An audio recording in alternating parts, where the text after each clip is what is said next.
Yo, what's up, y'all? It's your boy Big Mike in the building. I got my co-host with me, Boogie Bob and Wild Dog. Wild Dog, what's up with you, man?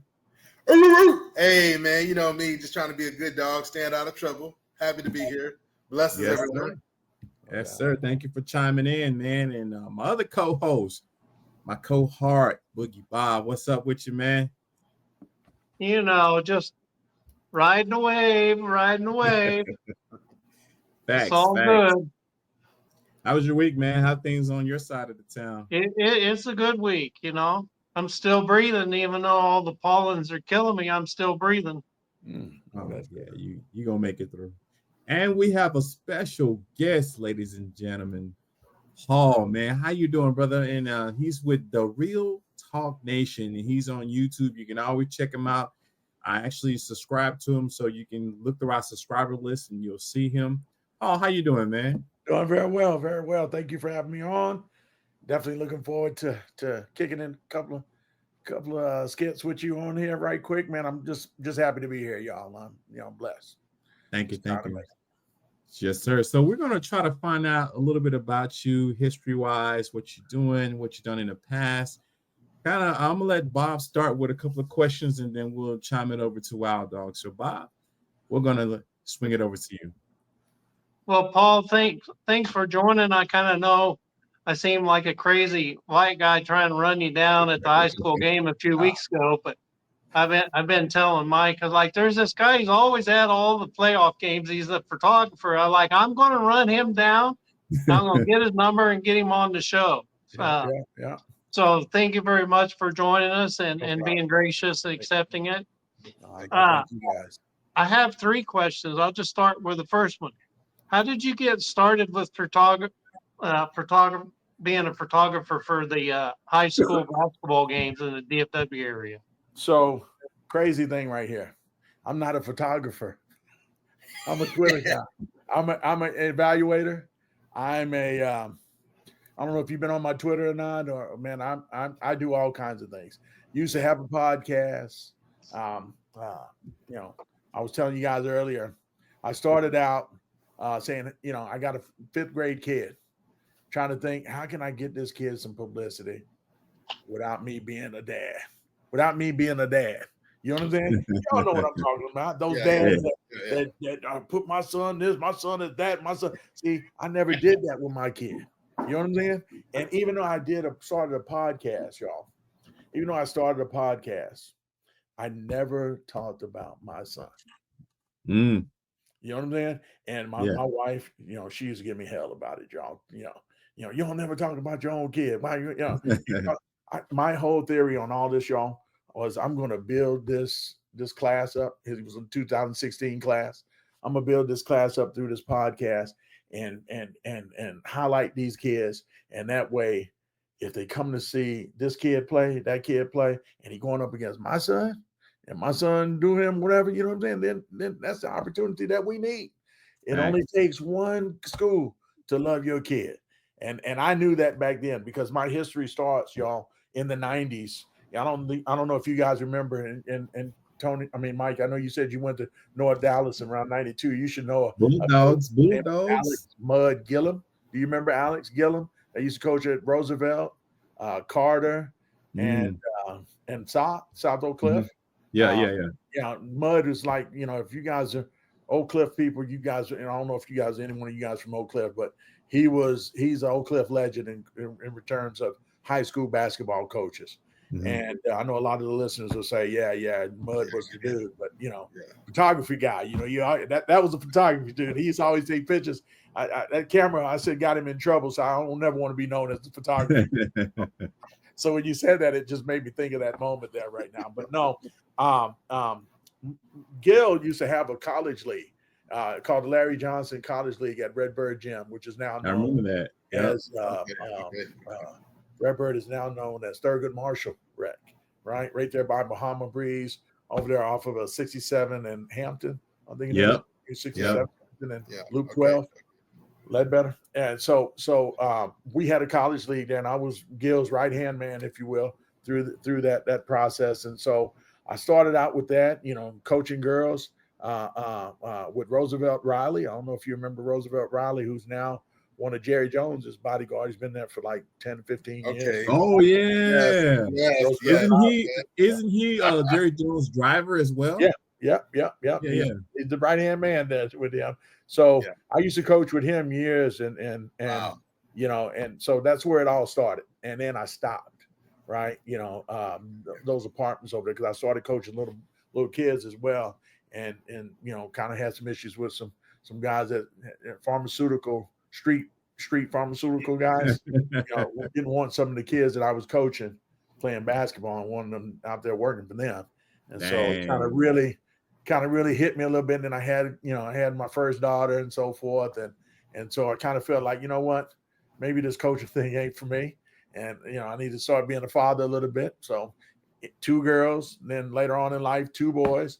And then I got back into coaching my youngest boy. My oldest boy, who's 20, will be 27 on the 20th this month. But congratulations. Yeah, there it is right there. That's how it started. And, anyway, I've been in there for a long time. As far as high schools, man, that's where it came from. All the coaches, started, going back and forth with, as far as, talking about kids on their team, trying to get them some publicity, getting them to know college coaches and so forth, plugging them in a little bit. So just trying to see what we can do to help them out, best we can. Because like I said, my whole mission now, even after my son graduated and got a scholarship at Dallas Baptist University, I wanted to try to find a way to still continue to give back, to other kids and so forth. So that was and I got the bug, man. I love basketball. So this gave me an extra incentive to be around the game. Now I have another boy that's the youngest one that's 16, and he wasn't playing basketball early. So I didn't think he was really going to, he quit. He wanted to play hockey. So I didn't think really I was going to have to get back into basketball. But he comes 7th grade year, he all of a sudden wants to play basketball. And so now here I go again, back in. Every time I try to leave, they keep pulling me back. So let me ask you this question before I ask you your next question. Your kids are, I'm pretty sure, 6 feet and above, huh? That's the problem. That was the problem with my oldest boy. 5'8". Don't know how it happened. I'm 6 feet. Now they would tell you, and I, I had to say this because, I thought the world of this kid. Every parent does, but this one here, I'm telling you, if had he been 6 feet, pro all the way, I guarantee you. And if you talk to any coach that saw that kid play, they'll tell you the same thing. He just was short, and that was his weakness. He had everything. Went to 2 state championships at DeSoto. They retired his jersey, and 2016 team. You remember Marquise Bolden, right? Went to Duke. I don't know if you guys remember Marquise for that 2016 team. They were best friends. Both of them had their jerseys retired. So nice, congratulations, man. Like I said, they went on to DU, and the rest is history right now. So played a couple years in Mexico. So there it is. Nice. So that kind of leads into my second question is when did you become interested in basketball or basketball fan? Always been a fan. I in high school I went to Dallas Kimball. I'm known. It's crazy. I'm known as a baseball player. What year did you go to Dallas Kimball? 1986. I came out in 86. We lost the state championship to Amarillo High, the Sandys. Nice.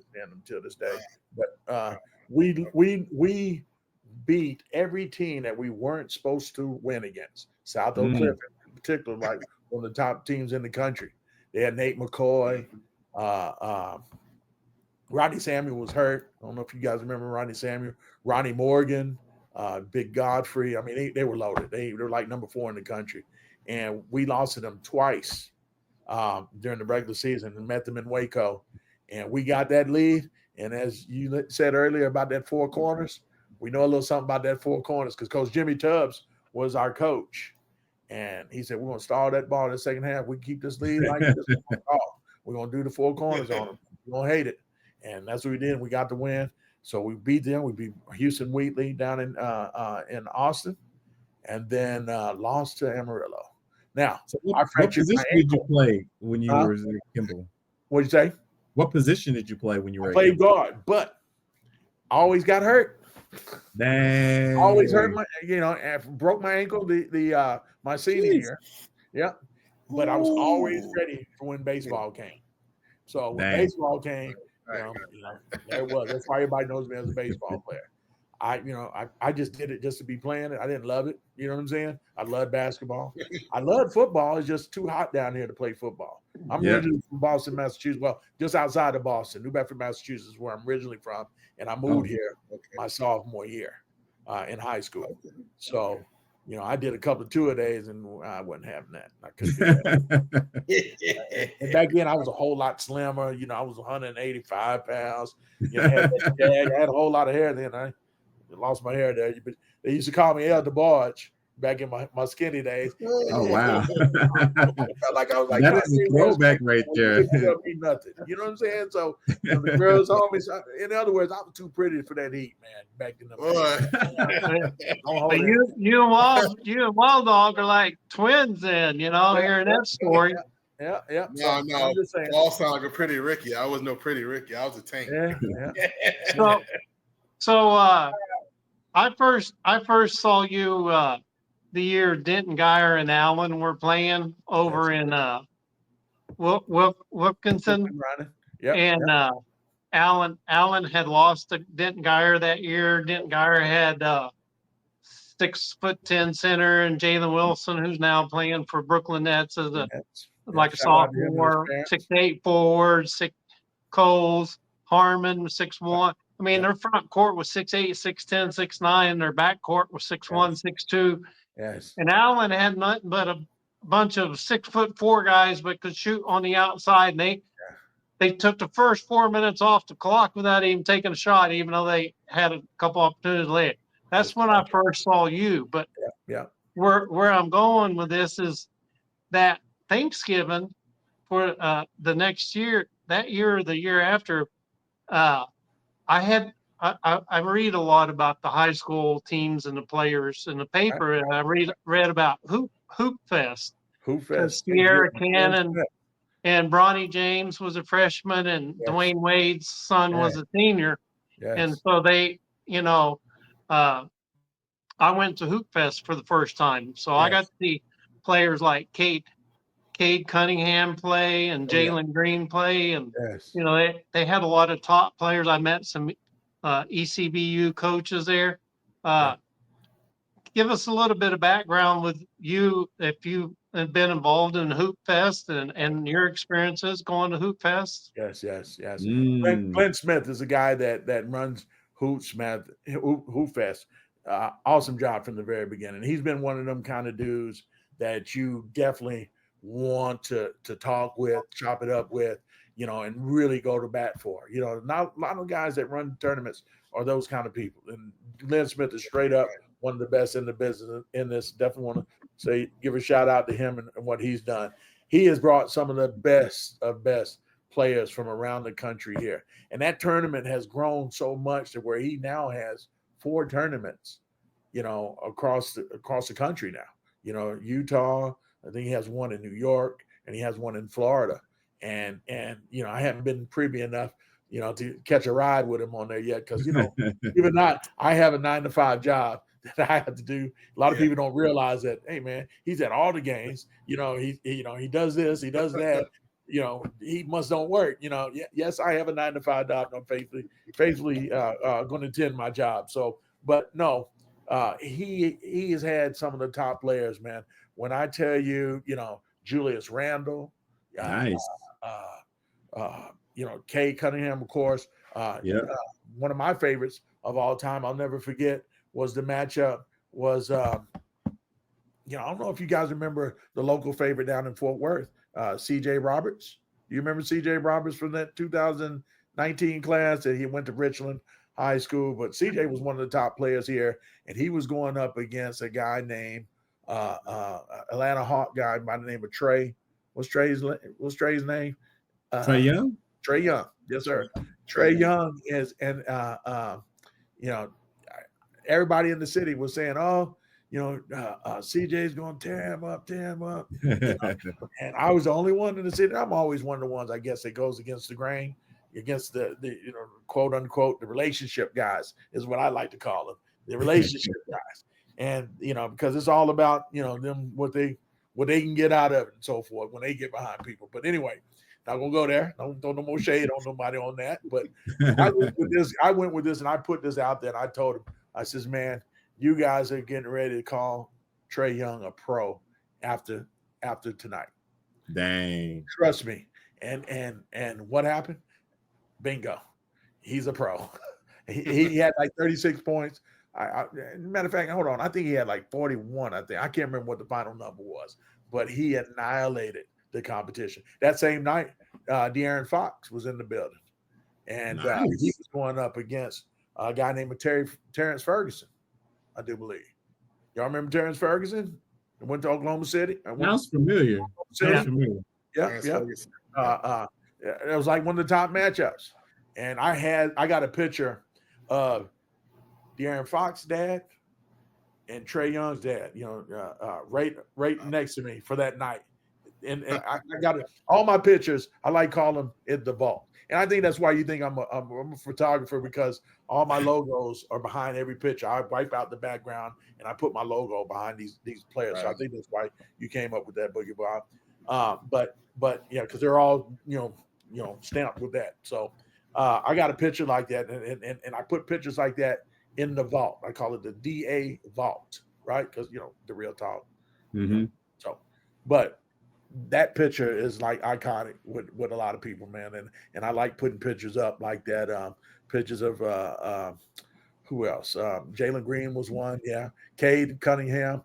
Man, I remember Cade Cunningham, his junior year, the whole city was mad at Cade Cunningham because actually it was his sophomore year when you're supposed to play kind of JV AAU. And his brother was coaching it. His brother went to SMU. And his brother had a different plan than all the regular coaches that wanted to coach him or that were coaching him. And he says, I'm not going to play him on the varsity team like all the other top juniors do, top sophomores. Mm-hmm. Good, you need to be playing on that level. But his brother says, I want to use this JV opportunity to play my son at the point guard. Cade was a 3 or 4 all them years up until his sophomore year.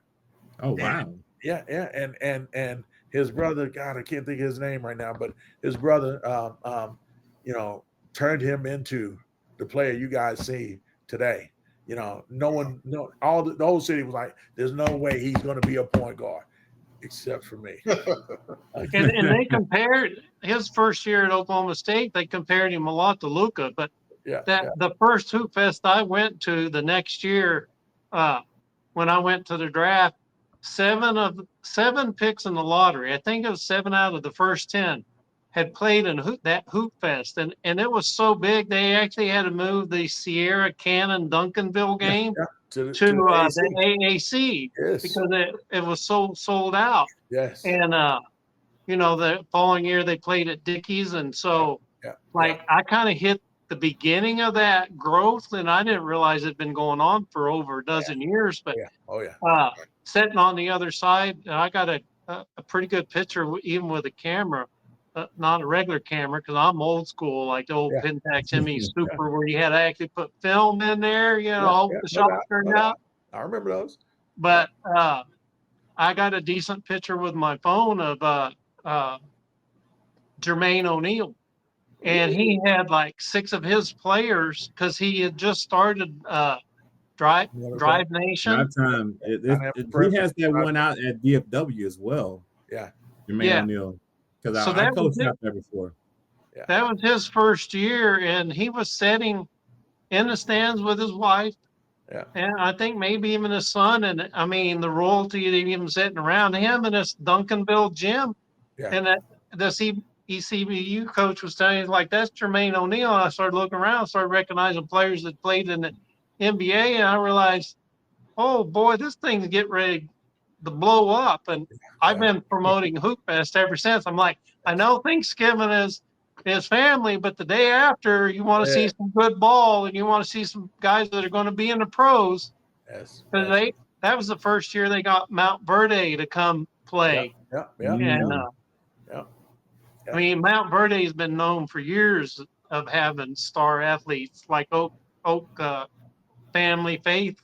Yeah. You know, Family my faith. birth in Virginia, I think. But yeah, it's something. That's all I had for you. So I'll let Wild Dog, because he covers it all, from women's WNBA all the way to the pros. All right.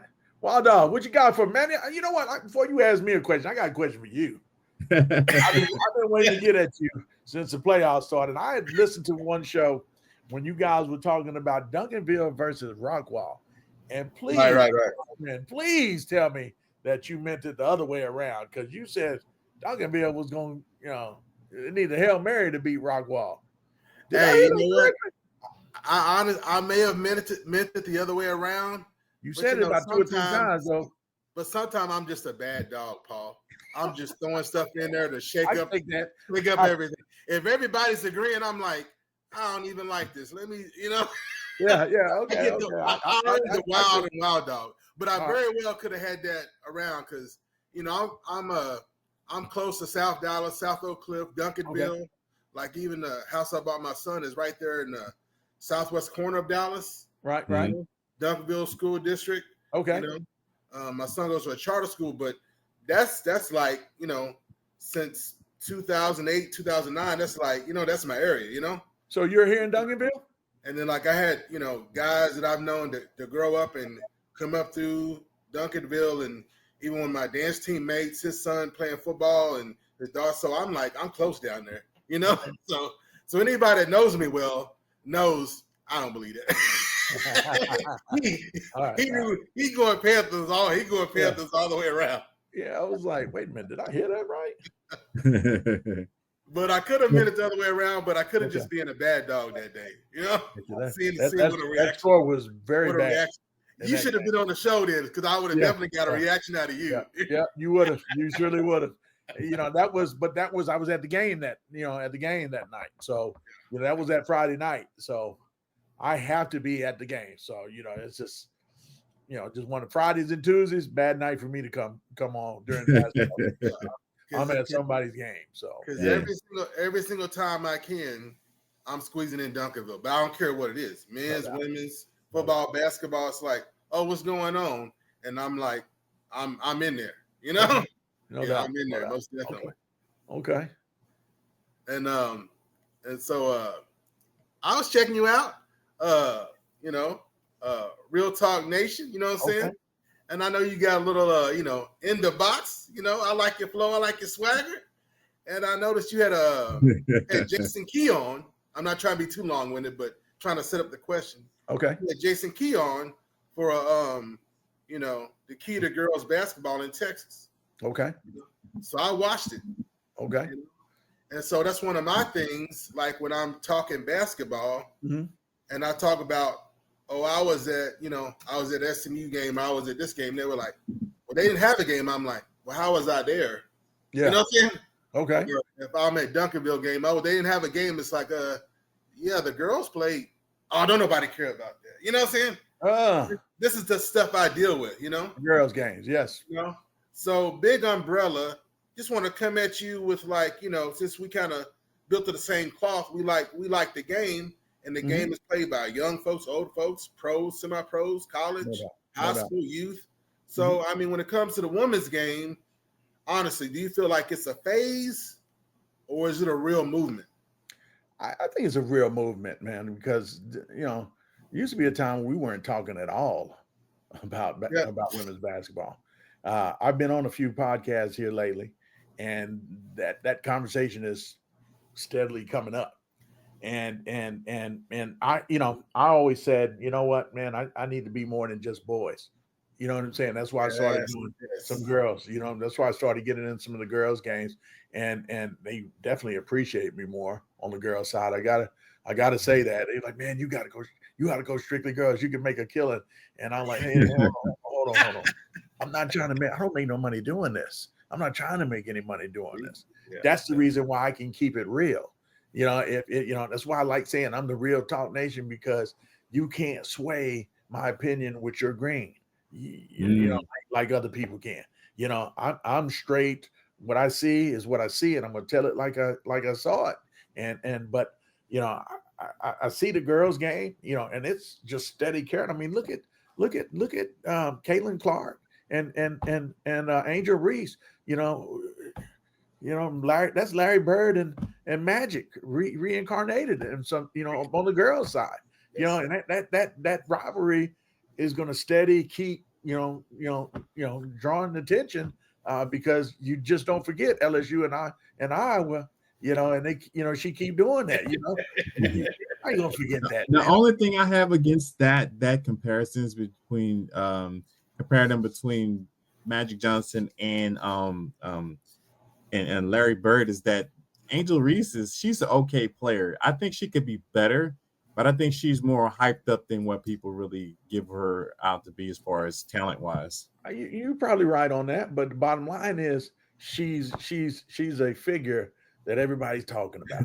Yeah. And Bob got it right now, man. You know, she got her own hamburger at McDonald's called the Angela Reese. Yes, sir. You know, social media, she's a queen.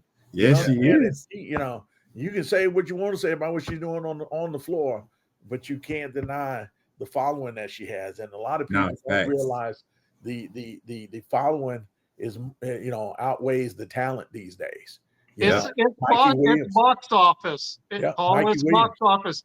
And Wild Dog called it over a year ago before they even drafted Caitlin Clark. Wild Dog called it. He said it's going to be the Magic Johnson, Larry Bird for the WNBA. Even before they even played the first game, he called it. No doubt. And Paul, my key is I get what Big Mike was saying. We've talked about it, right? Right. But the key is Bird and Magic, when they came through with the timing, and the two of them, they saved basketball. What's the WNBA like right now? The whole landscape. So my key in the comparison is not that, you know, the skill level or the Hall of Fame level where they're going to fall in the whole big picture of basketball. No doubt. Them saving, not, you know, what we could label saving women's basketball, you know, instead of slipping into obscurity and just mundane. You got the WNBA saying, "Oh, we behind the ball in expansion." Yeah, How did you not see it coming? Me and Boogie Bob talking about it. How you not see it coming? Yeah. We ain't nobody, right? Yeah. And you can't buy us. You can't keep me quiet. Yeah. You know, sometimes I got to be careful what I say. But you know, I was with the NBA for quite a long time. But still, it's like, you know, I'm retired. Yeah. So, you know, they know I'm gonna speak my mind. You know, and I might straddle the line, cross a little bit. You know, let me know if I'm in the wrong, but. Key is not even just women's basketball, but it's almost getting to the point now, especially with Caitlin Clark skyrocketing. Yeah, to the whole game. So I'm taking it to a whole nother level, and people still looking at me crazy, Paul. No doubt. I wouldn't look at you crazy on that. You went from them saving women's basketball to now they saving basketball, and I'm like, shoot. Wild Dog, he called it last year. He goes, "Why aren't they moving the games to AAC?" And him and I jumped all over buying some tickets for the Indiana Fever Dallas Wings game that they gave me this summer. That was packed. Okay, I didn't get to go to that. I had an event that night. I don't remember what it was, but think about this. Ask those veterans, Mike. Ask those veterans right now how they like living in the NBA, the WNBA now, where they was used to riding charter buses and now they riding planes and stuff now. Something's happening, and it ain't been just because of them. Trust me on that. All of a sudden they jumped in airplanes in those two girls' rookie year. You know, the life was getting bigger for even those players. Asia Smith, Diana Taurasi, you know, all those women are benefiting off them too. You know, they were iconic people in itself, again, ladies in itself right there. But those two, you know, Angel Reese and Caitlin Clark elevated the money in that league right now for all of those guys. And it wasn't because of what Asia Smith and the Aces, whatever they were doing, or what Taurasi was doing with the is it the Suns she was with? I can't think. Yes, she was with the Suns. You're right. Where'd she finish at? The Mercury? I can't remember. That's the same one. The Phoenix Mercury. Mercury, right? Yeah. So but like I said, those were great players, but still, that money wasn't like it is now. You know, when these two girls came in. And Paul, you and Boogie talking about money and whatnot, but I mean that Caitlin Clark Fever preseason game, Ooh. I barely found a ticket, dog. Really? I mean, I'm really good with my little money, but I barely found a ticket. Wow. And I got up in there, I could barely hear myself think. Why is it like a playoff game? Not even just a playoff game. It's like a, quarterfinal playoff game. You know what I'm saying? You know, Caitlin is that girl. The championship game atmosphere for a preseason game. And I'm like, this is nuts. And I just kept looking around. It's like there was no room. Yeah. There was not even a wall really that I could see where I was. Right. Didn't have a back against it. So who are these people? Employees or associates or sponsors? Because all the seats were full. And then where I was at, the walls were full of people. Wow. Yeah. So I think you got that when you posted that on your YouTube channel. It showed that it was like amazing how many people was in the game when they first. When those two ladies came into the league. It was an amazing transformation as far as how many fans just came to the game. Wow, yeah, and then even with the Sky and Angel Reese is like, when it came out, Bob and I couldn't make it to the game. So you had to let the tickets go, and then some just told me to look. There was no tickets. Wow. I just was curious. I just hopped on my phone and looked. I'm like, you got to either spend your mortgage or stay home. I wonder what the price would be for scalp tickets for them. But that's what I'm saying, though. And that was for Andrew Reese and Chicago Sky. So I'm like, what I'm seeing from my end, right. You know what I'm saying? The legit, demand to see Caitlin Clark and Andrew Reese is equivocal, Right. Now you're talking about how much your rent or mortgage you have to pay. It may be some percentage difference, but still the demand is like it's sold out. Right. And if you want to go, you got to spend your rent, to go. So, I appreciate your feedback on that. Yeah. And I wanted to hit you. I want to focus back more on the youth. It's like I have 2 kids, and my son is 15 now, and so even more than ever, I'm about the youth. So I was just curious, about a lot of your interactions with young folks. What's the best or craziest thing a young person had ever said to you? that you can say on YouTube? Or your best memory, just God. Or the first thing, or the first time a kid said something to you and you was like, wow, your first memory, or if not your best, it may be too many, but And yeah, I'm stumbled on that one. You got me on that one. On this, I think the wildest is why don't you write enough on me? Or okay. Or, even parents, my kid did this, my kid did that. I need you, and like I said, I want to help, everybody as much as I can, you know what I'm saying? But you got to be giving me something, and you look at some of the stuff that I see, and I look at a lot of film, that people send me all the time. And, I would say this, if anybody's looking right now, and I'm sure there's going to be people watching this, if you're sending me something, please make sure the video is big. I am getting older. Y'all see the gray hairs? the little bitty, far away shots. You guys got to start zooming your cameras in a little bit for me so we can get a better idea if that's your kid and what your kid is actually doing. But some of the times we're getting a lot of film to where, you're sending me your kid going off for 35, but you're playing against a team that's looking like North Dallas. I didn't say that, but something like that. I used to always say back in the day before 2016, the kids over on the other side of 635 couldn't play. You know what I'm saying? And these guys over here can play. So I would say that would be one of my references that I would say right there. But other than that, nothing really crazy. Why doesn't, how come I can't get a D1, but you can get me at a D2 school, if it's free, I think right now though, that notion has kind of died down now because we've done a better job now as evaluators and guys that's in this business of educating the parents now getting them to understand that D1 is so hard today, especially Mm-hmm. after COVID. You know, it's the coaches, the college coaches are not really wanting high school players right now. They, you know, now JUCO, you can go JUCO and junior college and you know, still come to them and get 4 years of eligibility. I don't know if you guys knew that or not. It used to be where you could only get two years when you did a JUCO. Now they open it up to where it's 4. So why go get a high school player when I can go get a kid that I know is already ready, you know, kind of physicality, you know, and you know, the frame has already been worked on, you know, it's gotten big, you know, and I know he's doing good in class because we're looking at the transcripts now. It's not high school stuff, this is college stuff. You know, and I know I can cuss him out, you know, if I want to, and when I don't have to worry about you leaving, you know, which is another topic, you know. Yeah, you know, players are not wanting to be coached these days now because of this portal thing is opened up like that. But let me stay on topic with what I'm trying to say.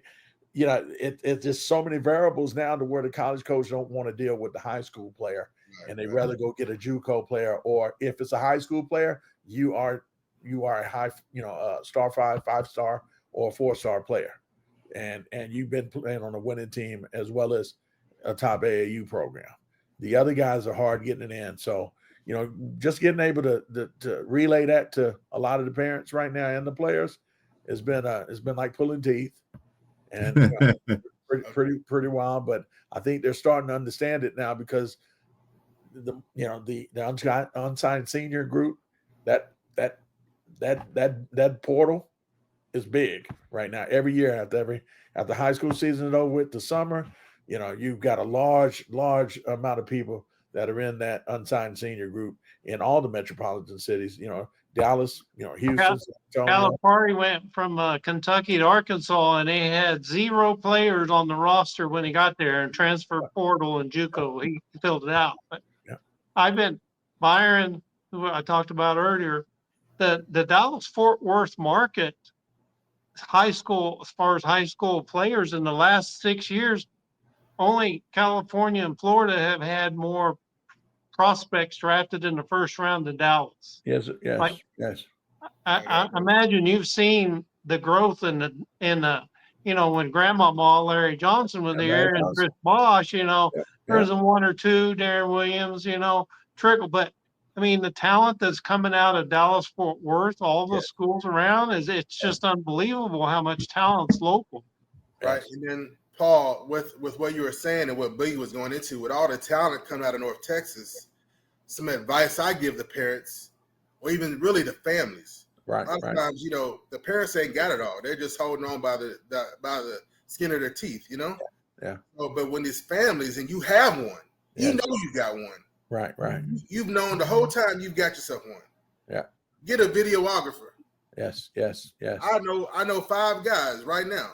Yeah. Including one, Big Mike sitting right there, could come, right, and get HD professional shots of your player, right? All right. You know, and then so they can get something quality to you, an analyst, an evaluator, a writer, you know, and get it done.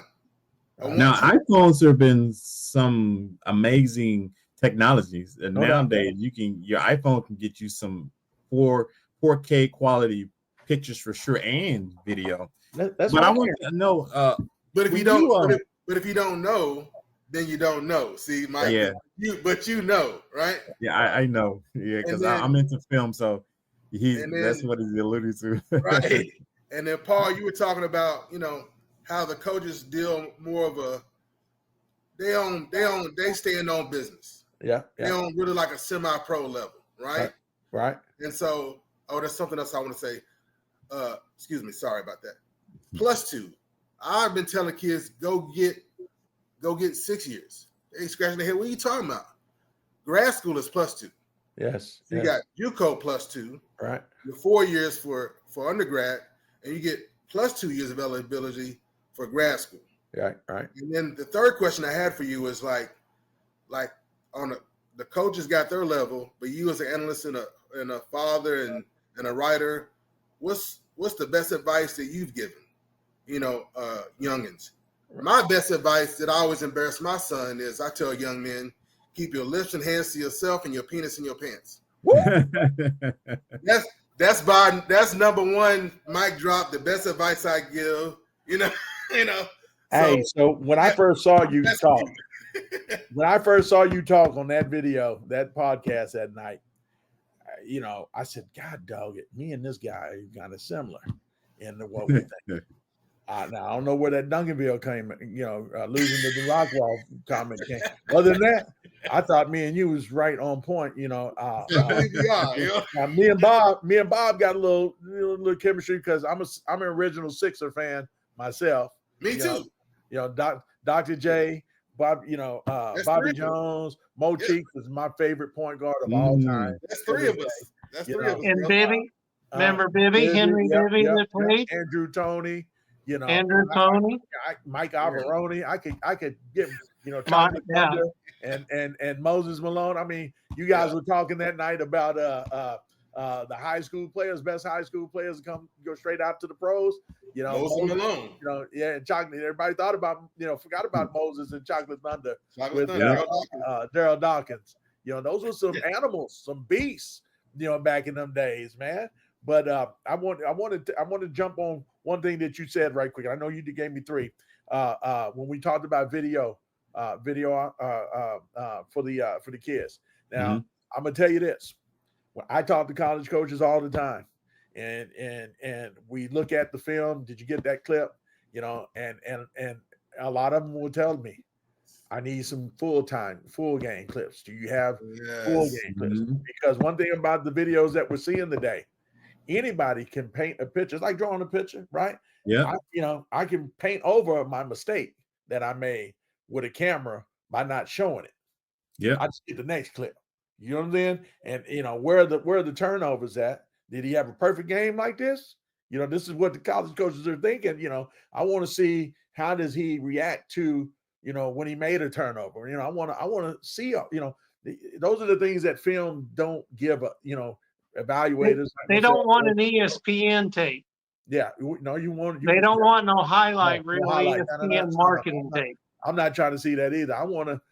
That's why Huddle has been good. Now, when I'm trying to really help kids, that I really try to go to work with, I make sure they have Huddle. So we can tap into that and look at those game films and not just look at that. Because one thing I'm also big on, for Synergy, because I follow a lot of my kids when they go to school. Synergy.com is they show everything.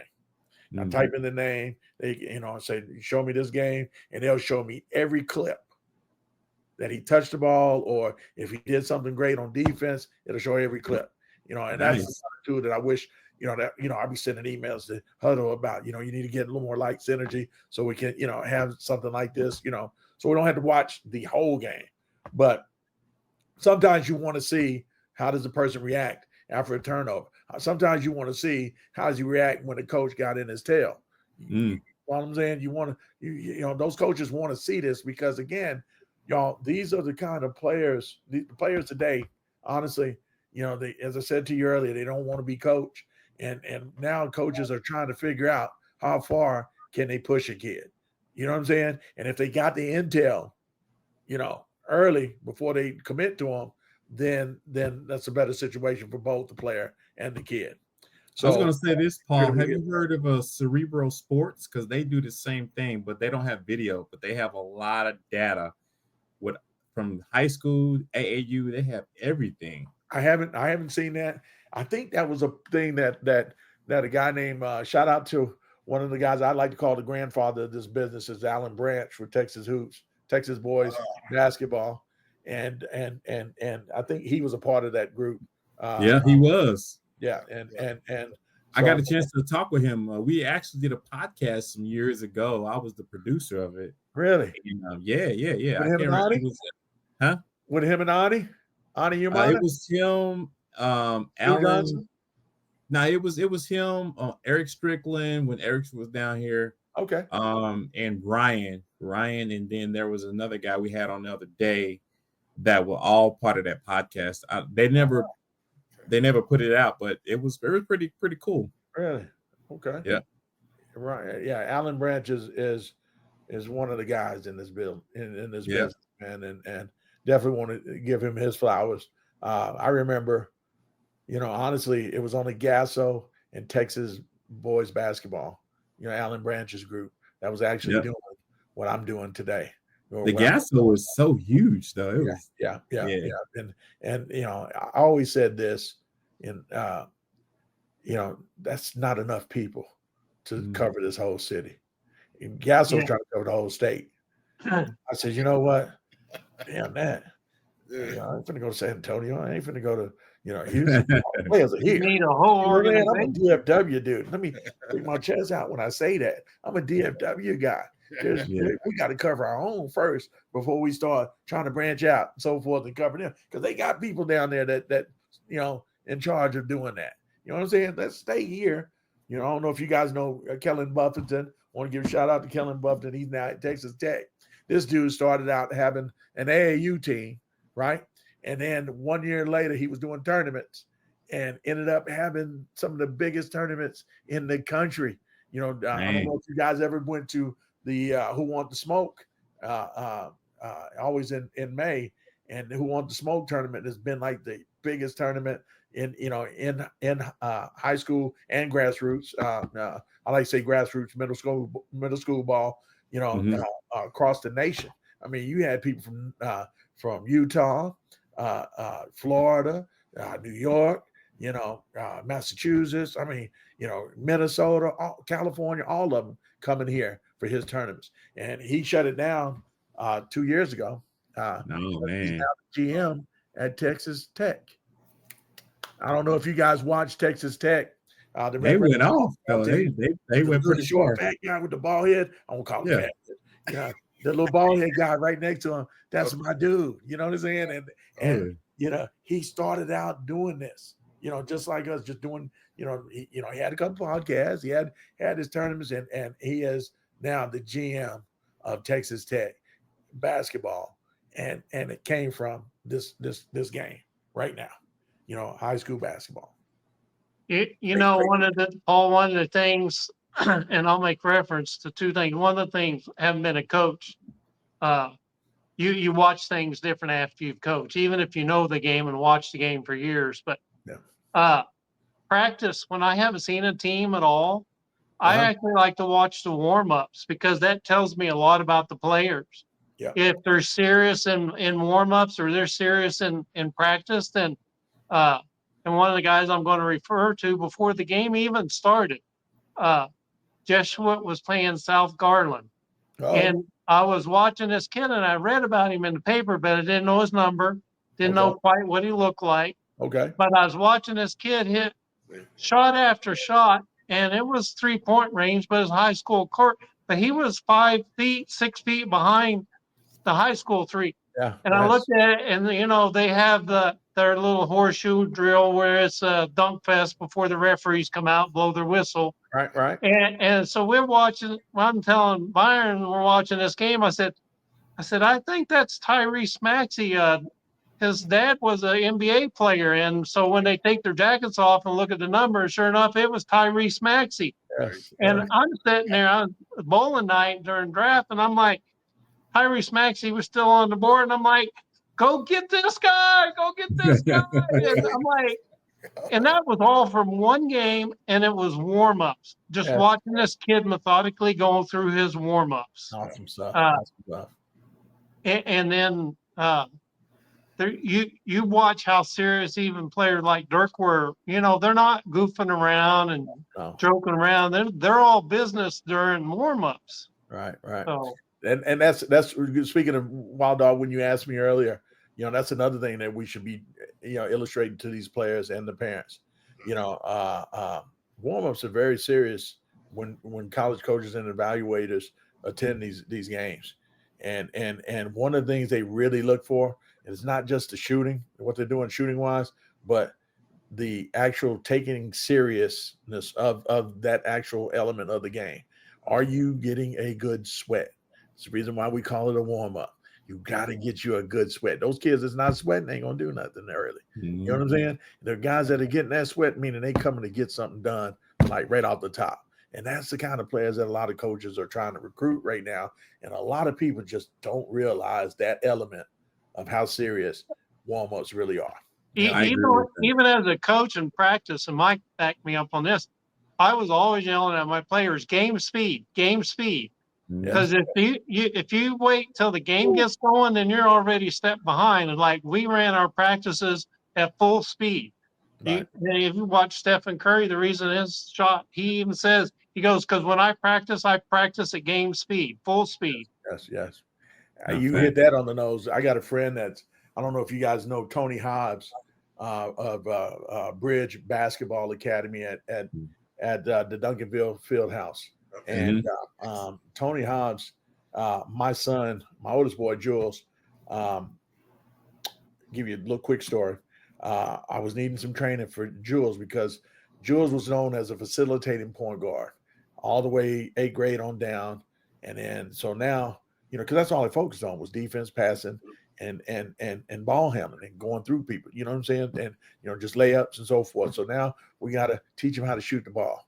And I was at a couple basketball games watching King McClure. I don't know if y'all remember King McClure of AAA Academy, went to Baylor, and now he's an analyst for ESPN right now. Shout out to King McClure. He used basketball to get, use that as a vehicle to get somewhere where he wanted to go, and that's broadcasting right now. So big shout out to him. But I watched him and I said, I don't remember King ever shooting the ball this damn good. I'll do his dad. I said, Leroy, that's his dad, Leroy McCormick. Leroy, Deacon Leroy, what I call him. Deacon, where is he going that's got him shooting the ball like this? He said, oh, man, I've been, when I said, no, you've been having him all your life. Don't tell me you've been teaching him. Where is he going? I know he's going somewhere different than you right now. And because I like to tell you, I got my lazy eye. I call this my lazy eye. When I put that lazy eye on you, I know everything I need to know damn near about a person other than what you hiding from me, like where you've been training at right now. So I asked him and he finally told me, actually King told me because Leroy's, won't take the credit for himself. King said to Tony at, with Bridge Academy. And I said, really? I had heard of this dude, but I didn't know he could deliver like this. Because when I tell you King wasn't a great shooter, he was just getting to the basket and using athleticism and so forth. That junior and senior year, he was lights out shooting the ball. And I says, you know what? I'm going to visit this Mr. Tony Hobbs at Bridge, and we have been friends every since. And his academy, I used to help him out every now and then with the marketing and so forth. And but one of the things I used to talk with him to try to help, better what he was doing was I said, I like what you're doing. You got all the tools needed because he's got anything that can help you get better. Any kind of piece of equipment for basketball, he has it. Trust me on that. The Spark equipments, the Vertimax, he's got like 4 of them. He's got everything. So I said, what I need in my kid, let me just put this like what I need in my kid is I need him doing those drills, but I need him doing it game speed. I don't like walking, and just, having fun, because, this is serious business for me. And as much as they pay, you know what I'm saying? I'm telling you, if you turn it up with that, you know what I'm saying? I think your parents would love you even more. And he did. And he's one of the top trainers in the state right now. And I'm telling you, I don't know if you guys watch Mount St. Mary. Did y'all get to see Mount St. Mary play? Yeah. You didn't get to see Mount St. Mary's play? I did. Yeah. I did. I forgot the game they played before that. Was that American, the play-in game? Anyway, there's a kid named Dallas Hobbs from Dallas. That's Tony Hobbs' son. Who lit it up for Mount St. Mary's. And he's now in the portal, by the way. She's looking for his next shot. But wanted to you said that about turning up, and that's what made me think of that right now, because that's one of the things that I would tell parents. If you're training just as you going cone to cone, you need to either talk to that trainer about game speed drills, or you need to go find somebody else that has game speed drills, because that cone to cone stuff doesn't work on the floor in games when you're playing against real heat. I like to say there's a movie called Enter the Dragon I don't know if you guys Bruce Lee fans in there, right? Bruce Lee coming out there. He's getting ready to go up against a guy named Bolo. Y'all remember the muscular dude? Yeah. Bolo come out there with that board, right? That plank, right? Yeah, he breaks that board, right? And right in front of Bruce Lee's face. Bruce Lee didn't even flinch because, you know, he cold. You know how cold Bruce was. Bruce said, board don't hit back. You understand what I'm saying? That's the same thing I say about them cones. Them cones don't move like them kids do on that floor when you got to go up against them. So don't regulate your kid to just being a cone-to-cone player. You got to have some interaction on the floor. So, Paul, I tell you something that I did because it was 2 coaches, 10 kids. Is if a coach was dogging it, I would run. I'd get on their tail. And I'm like, my grandma can run faster than you are, and I go into a half jog just to prove my point to make them go fast because I played hockey and that's what if he saw you dogging it, he was on skates and he'd be up your backside pushing you. Yes. And as a coach, I'm like, my grandma runs faster than you, and like, boy, I had a lot of little sayings like that. But okay. Well, I was going to ask you, and we're going to move on to the next subject. Okay. Dallas Baptist University is where your son went, correct? Yes, sir. Yes. How was their run as far as Division II goes this past year? So, number one, the conference, the Lone Star Conference, is one of the toughest conferences in Division II basketball. They're known as probably the SEC of college basketball and football in D1. That conference. They always send at least 8 to 10 of maybe this. I think they have 16 teams in that conference. And it's always been, super tough. Trust me, if you can make it in that conference, you pretty much going to be a good D1 player, if you transfer up, if you're young, if you got eligibility. But this year was an incredible run right now. I want to definitely say shout out to, Coach Blake Flickner, Dr. Flickner. Say Dr. Flickner. He's a doctor. You always got to put the doctor on there when they got that on there. And Coach Glenny, Ryan Glenny is my guy. They had an incredible run this year, man. I don't remember what the record was, but they got to the Final Four for the first time ever, in DBU history as far as the NCAA Division II side goes.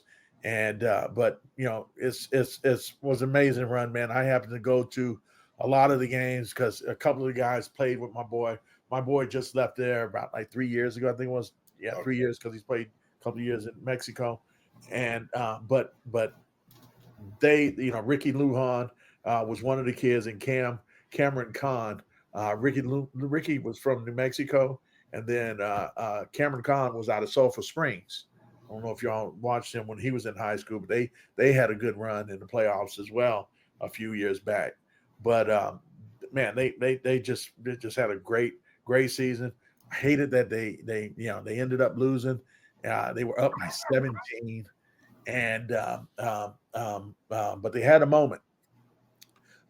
They ended up tying the game and then hit a bucket with 7 seconds left on 7 and some tenths of a second on the clock, and went up by 3. Cody Stevens out of Arlington Martin High School hit a big 3-pointer to put him up. And I thought it was over. Yes, we're all celebrating. And 7 seconds, the guy goes all the way up the court. And my son, my oldest boy, Joe's like, please foul. And we didn't foul. And dang. Hit the 3 to go to the buck, to send it to overtime. And needless to say, we didn't have a good overtime. That was just, the air just went out the balloon in that overtime. And the sad part is, even sadder is that, I hope Flick didn't watch it because golly, I know his feelings was, really hurt, because he was second guessing himself, about what he should have did.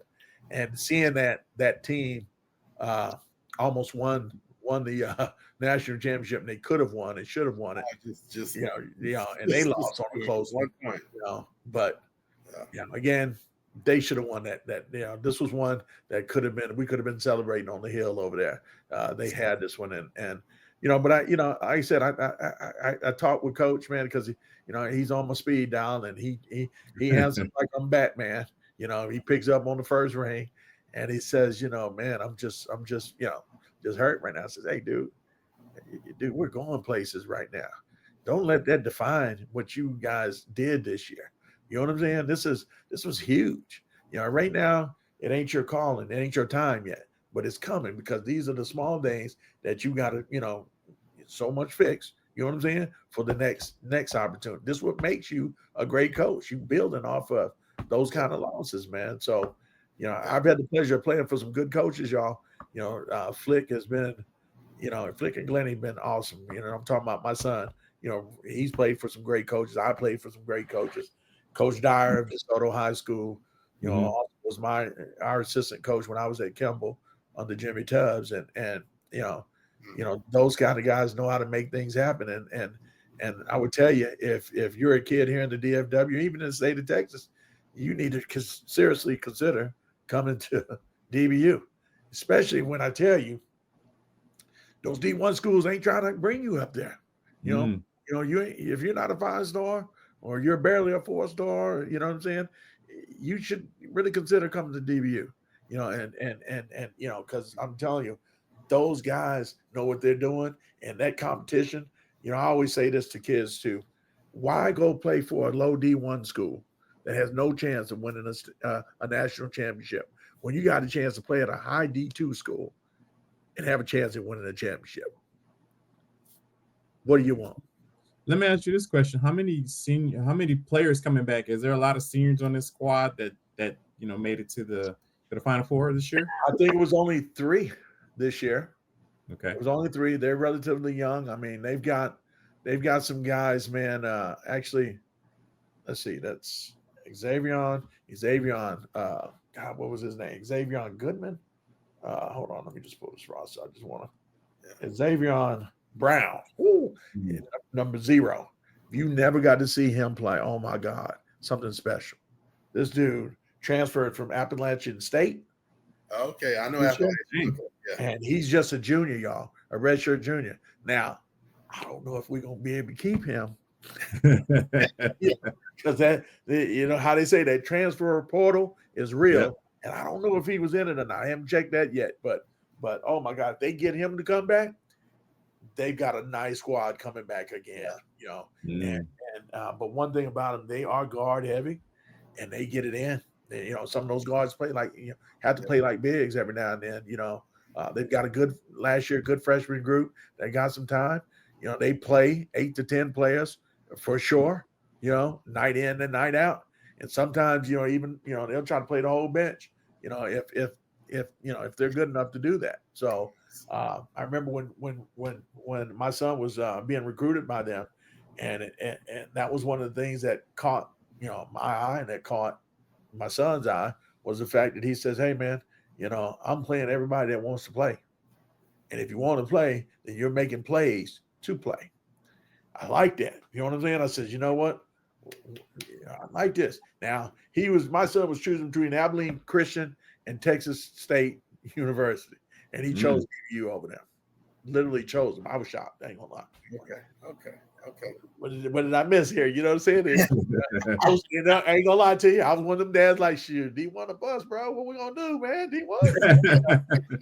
But thank God, man. Honestly speaking, God just pointed this kid into a situation that was huge for my kid, man, because I remember when he got freshman of the year, right? And he came back that next year and he tore his ACL. Man, we had the school president here at my house. I live right up the street, y'all. So don't want to make it seem like he drove a far away. I live right here off of Mountain Creek and Camp Wisdom. And as you know, Mountain Creek takes you right to DBU. Yeah. I'm skipping it up. I can ride my bicycle over there. That's my son's neighborhood. That's my old neighborhood. So but the fact that him, the athletic director, all of them were there for him. You know what I'm saying? The whole team came by. Even some of the baseball players came by. It was the love that, and when I tell you the love that they pour into their kids, I'm telling you, man, I've never seen it. I've been on a lot of campuses before, and I've never heard of that. From any, and then they let him do 6 years there because he tore his ACL. 2 years later, the other ACL. 2 years later. Dang.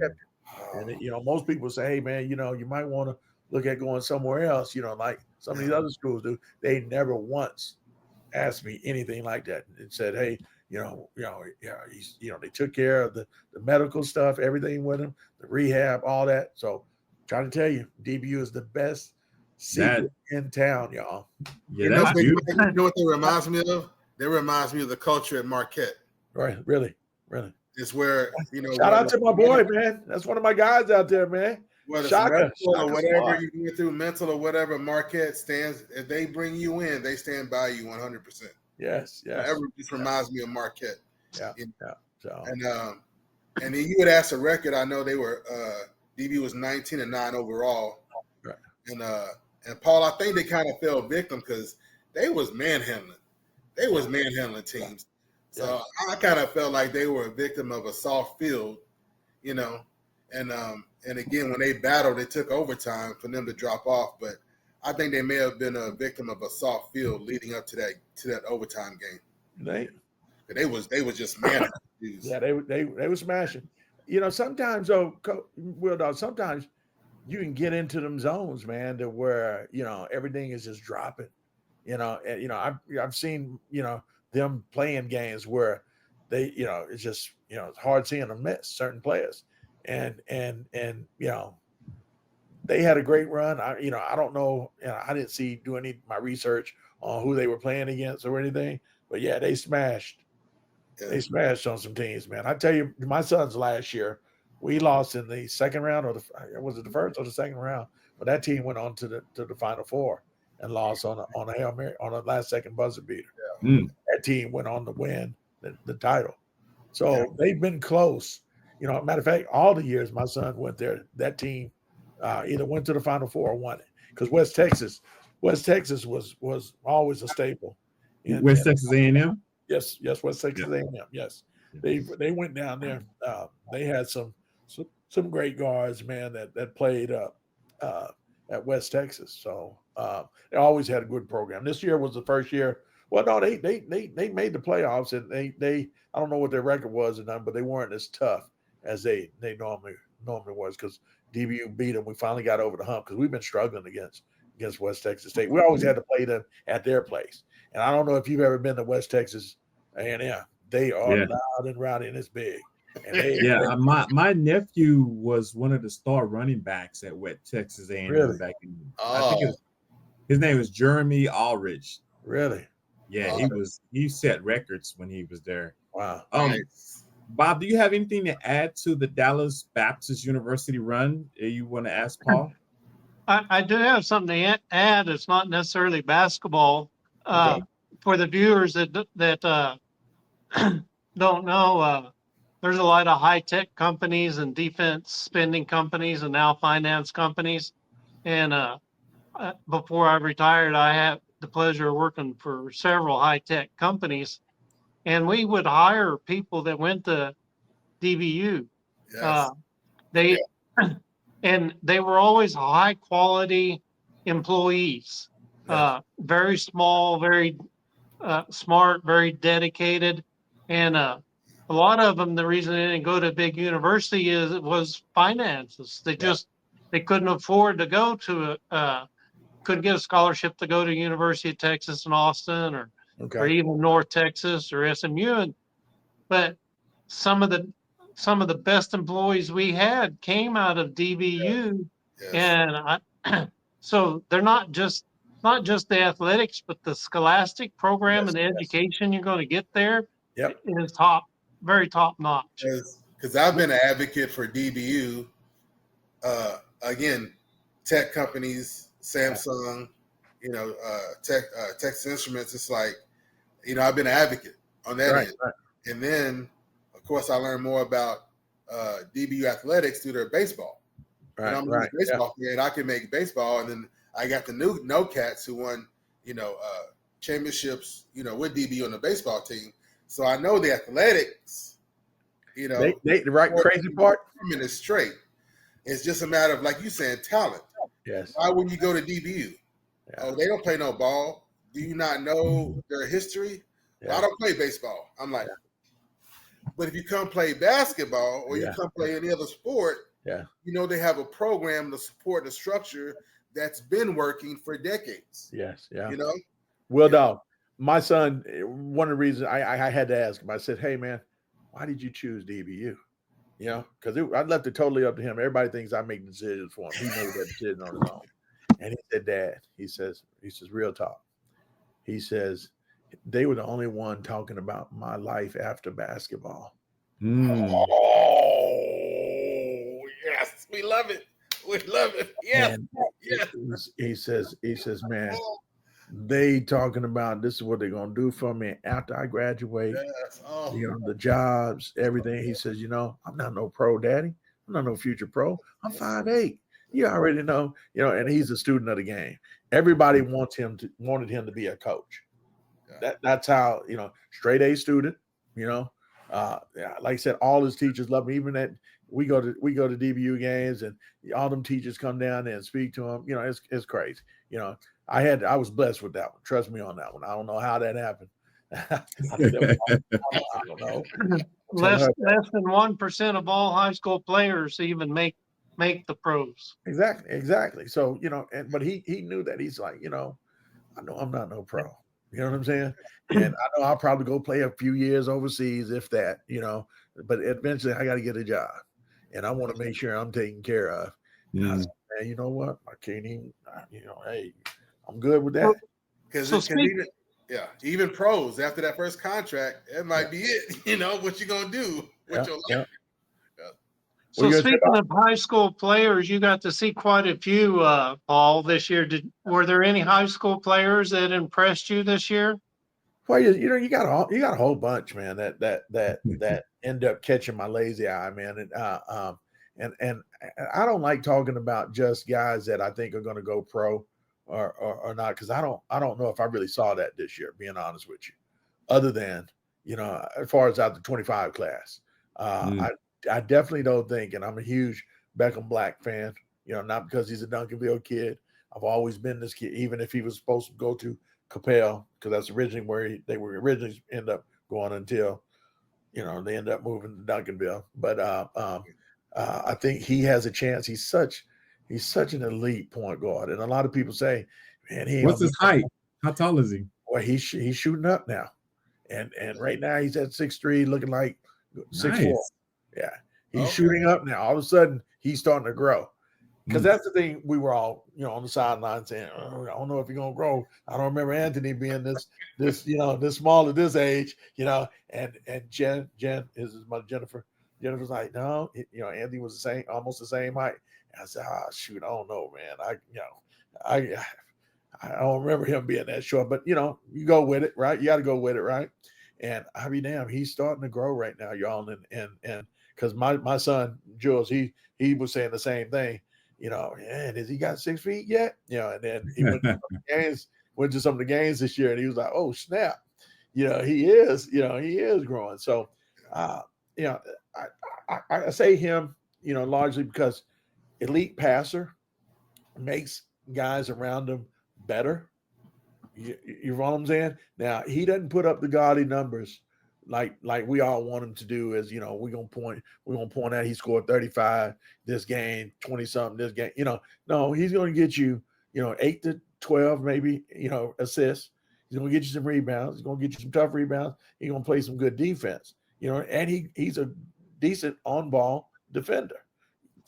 So if you had to compare him to someone, I would say in the NBA ranks, if you made the NBA, who would you compare him to? Man, that right now that's hard because the jury's still out on him right now, honestly. Because I see a lot of Cade Cunningham in him right now, and because I think he's going to shoot up to 6'7". I can see him getting 6'7" now, Jeez. And he's getting ready to go to Florida as a prep school. I don't know if you guys caught that announcement or not, but he'll be going with Peavy. With David Peavy. David Peavy resigned. Yeah, Peavy quit Duncanville and his assistant took over. And that player's following him to Florida. Yeah. So the academy. David Peavy took the job out there. The amenities that he got, the school is, I don't know if it's Mount Verdi though. A lot of people whispering saying it's Mount Verdi. Because no, it wasn't Mount Verdi because it was in the paper. It's did they say the name of the school? like Because I didn't see Miami, the Fort Lauderdale, the academy down there that's near Miami, Fort Lauderdale. Yeah, I didn't ask. I just know when he told me, because my son is a sophomore there. I'm like, hey man, hold on, what we doing here? You know what I'm saying? I just transferred from DeSoto here.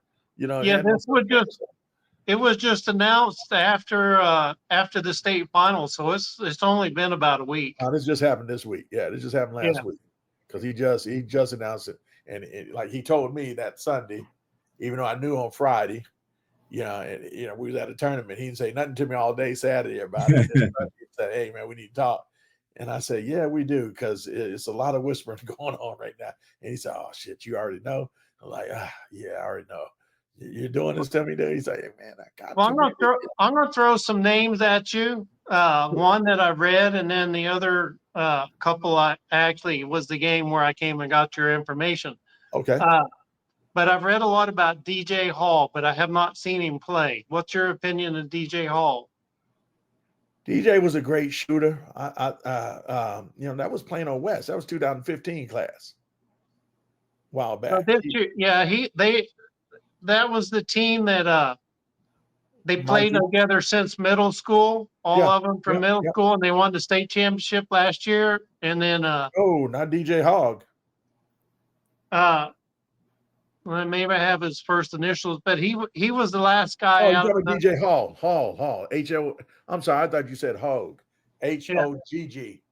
Yeah. You're talking about DJ Hall. Yes. Yeah. I think it's playing but they won the state championship last year, and all the players played together since middle school. They weren't that high. Won the state championship, and he was the only player left from that team. Plano East. Yeah, Plano East. DJ Hall is going to the university. Was it Texas State? He'll be attending Texas State next fall. Down in Houston? San Marcos. Oh, okay. San Marcos. Yes, and great kid. I'm thinking of Texas Southern. That's what I'm thinking of. Yeah, Texas Southern is in Houston. Yeah. Third floor. Yeah. So, but DJ Hall is his name. Hal. Like in the hallway, but he's a good kid, man. Good power. I'd like to see him get off the ground a little bit more. We don't know how athletic he is, but he's a great offensive player. Got great post-up moves. I think that was one of the knocks. How athletic is he? I think that's why it didn't really go higher. As far as his. And I'd say Texas State is a bad place or anything, but that's not Power 5 or anything like that. But and those kids, normally want to go to those kind of schools. But, I think it's a great fit. Matter of fact, the coach there is one of my guys, TJ, Terrence Johnson. They love him. And so he's going to get to play. So we're going to be expecting big things to see from him this fall. That's the kind of player, when they get to pros, I call them below the rim players. Yeah. And they age well. They age well because their skill level, they don't have to depend on athleticism. Yeah. The other two players I want to ask you about, because Wild Dog and I were at that game that I talked to the twins for Allen, Antonio and Antoine Shannon. Man, hell of a shooters, huh? Yes. Man, they hit those three-pointer in a row. I'm like, I saw, and maybe I'm off on my comparison, but I saw Jalen Wilson that was at Denton Geyer, kind of that 6'6", 6'7" guy that can just fill it up from the outside. I don't know if I could put them in the Jalen Wilson category. I've seen a lot on Jalen Wilson from Yay High to here. The twins, I kind of just saw these last couple of years. I think Antoine is the beast among the two of them, amongst the both of them. But he's a great shooter. He's the one that the game before that, I think I watched him against North Crowley. I was at the game that week when they played North Crowley, and they couldn't buy a basket from behind the arc.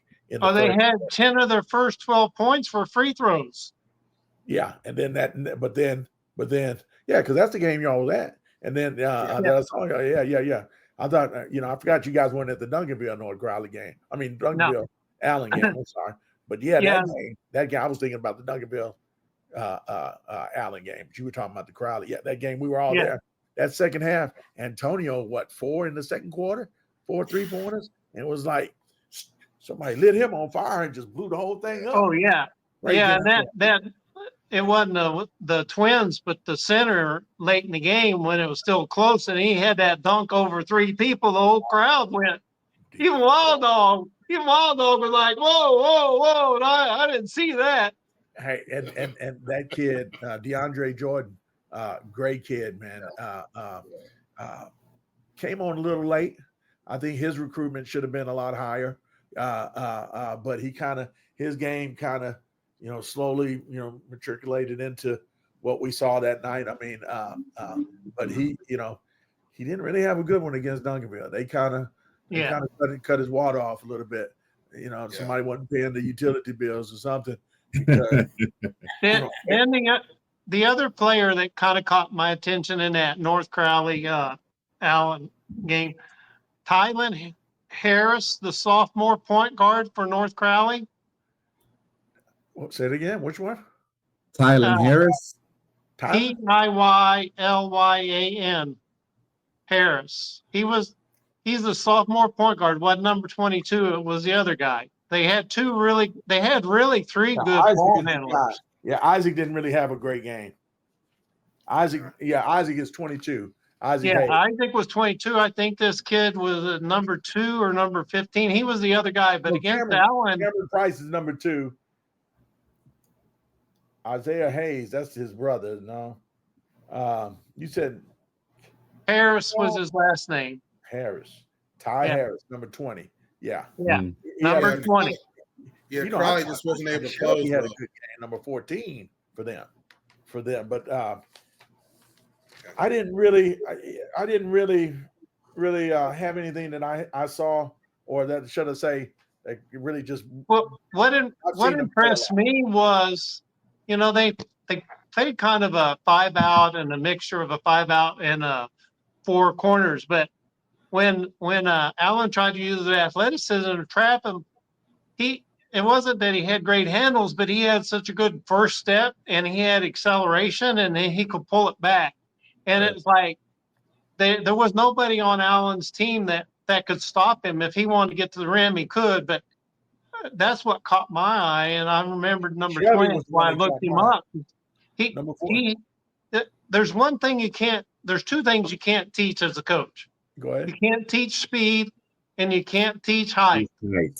And if I have to choose between speed and height, I take speed every time, because it don't matter if you can't get your feet there. It don't matter how tall you are. But I saw that kid. He's playing against some elite athletes at Allen, and he's just blowing by them, not with any fancy dribbling, just with pure speed. Yes. That's what caught my eye. Yeah. I get you on that. The one I liked from that game was Chris Shelby, number 14, the dark-skinned kid. He played out of position. He had I think about 16 or 18 points in that game. Is that the center? Was that the center that was undersized but held his own? Oh, that was Trey. That's Trey Hall, and he did pretty good because he had a couple of good moments. He had a couple of threes. He had a couple of inside buckets, but he had no answer for DeAndre Jordan for Allen. Nobody had an answer for him.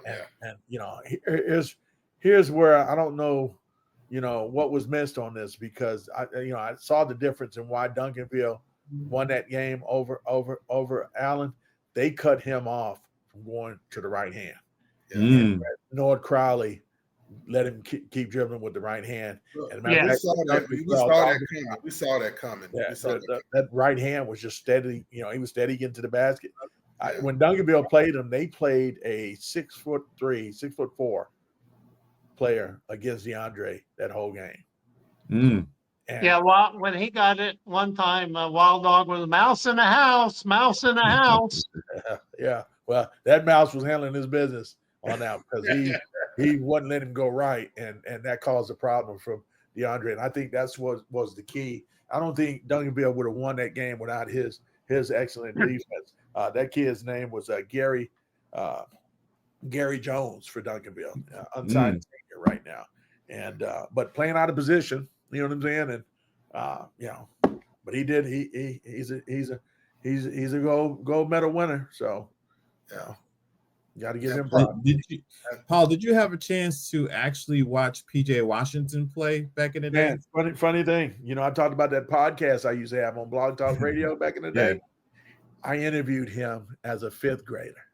What? That was part of what's crazy. Here goes something crazy right here too. Me and his dad is talking about doing a podcast together. Nice.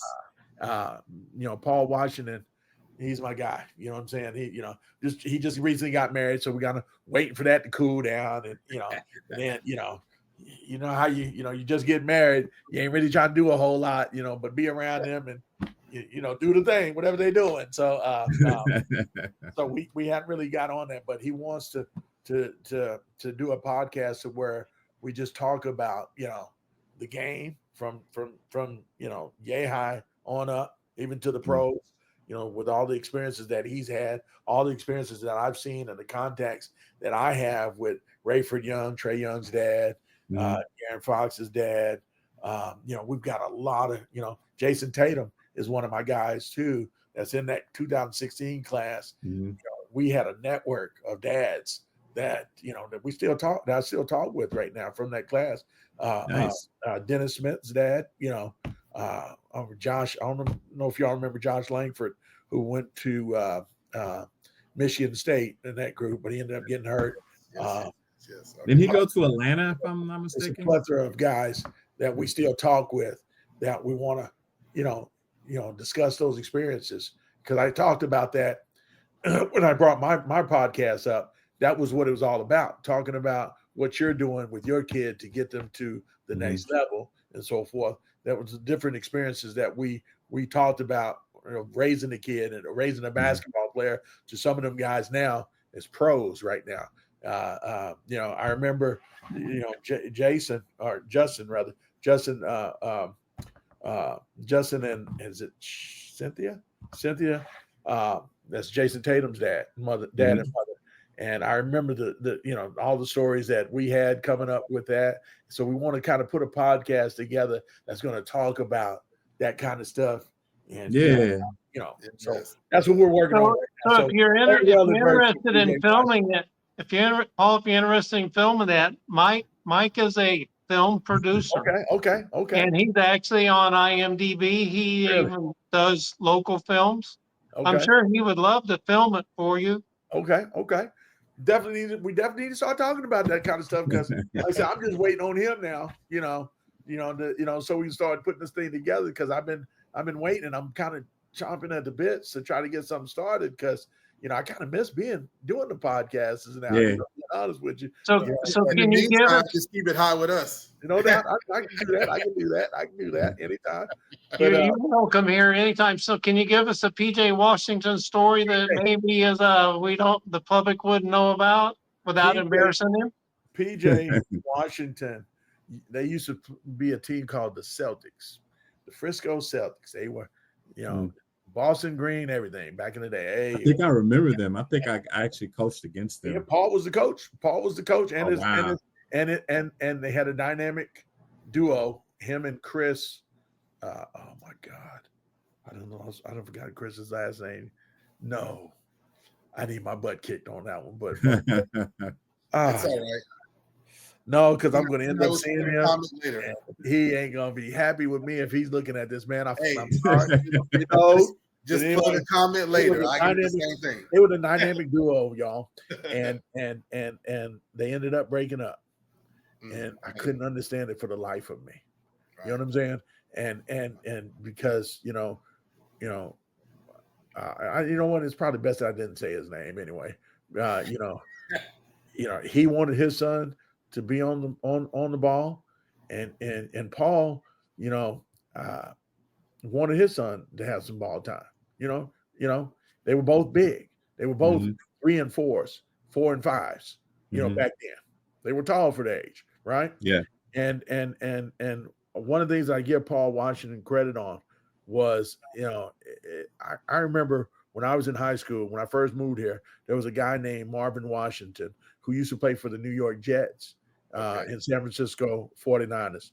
And if he's listening here, shout out to you, Marv. You know, you're still my dude. Marv was the star player at Kimball High School. 6'6", chiseled, muscle. I mean, looked like a football player, but didn't play football. Played strictly basketball. And all he could do was dunk. He went to UTEP, right? He goes to UTEP, right? And Don Haskins is the infamous Don Haskins is the coach, and he could never really get on the floor at UTEP because he couldn't do what? He couldn't shoot the ball. He couldn't handle it. He couldn't dribble the ball. All he was taught was catch and dunk. One dribble dunk, and that's all the little the pee-wee games that they played in. It wasn't AAU back then. I was gonna say is that there wasn't a lot of training back then. No, not like it is now. Yeah, but there were dads and there were people out on at the parks teaching kids how to play. I don't want to make it seem like it's not as big as it is now, of course. Yeah. But he had some, but no one taught him how to handle the ball and how to shoot. And that was the difference between him being a pro basketball player and he ended up being a football player, because he sure could hit and he could run. Because basketball, gave him great agility skills, and he was, nonstop, crashing, play defensive end. I think he got a Super Bowl and everything with the 49ers. But I bring that story to you because I always said when I saw that if I ever had a kid and who was tall early, I was going to make him do nothing but ball handling dribbles, just like I did with my boy right now. I nothing but ball handling drills, because you never know how tall they're going to be. You know what I'm saying? So if you have a tall kid early, you definitely need to be getting them ball handling skills. So going back to the story with PJ, Paul knew this. Paul's pretty tall as well, right? The dad, he's like 6'4", 6'5", right? And one thing that he says, I never got that training that, when I came up. And so when I'm thinking about Marv Washington, and I'm thinking about, what he's telling me, and I'm saying how these stories, really connect, and that he's on to something that he definitely need to do. Because I always said from the Marv Washington story that if I had a kid, I don't care how tall he was, we're going to get him on the ball. He's going to have to play some point. He's going to have to get some ball time handling the point. He don't have to be the full-time point guard, but he's going to play some point guard. And I think that's what Paul was trying to do, that Chris, the other dad, didn't understand at that time. So they broke up and they went separate ways.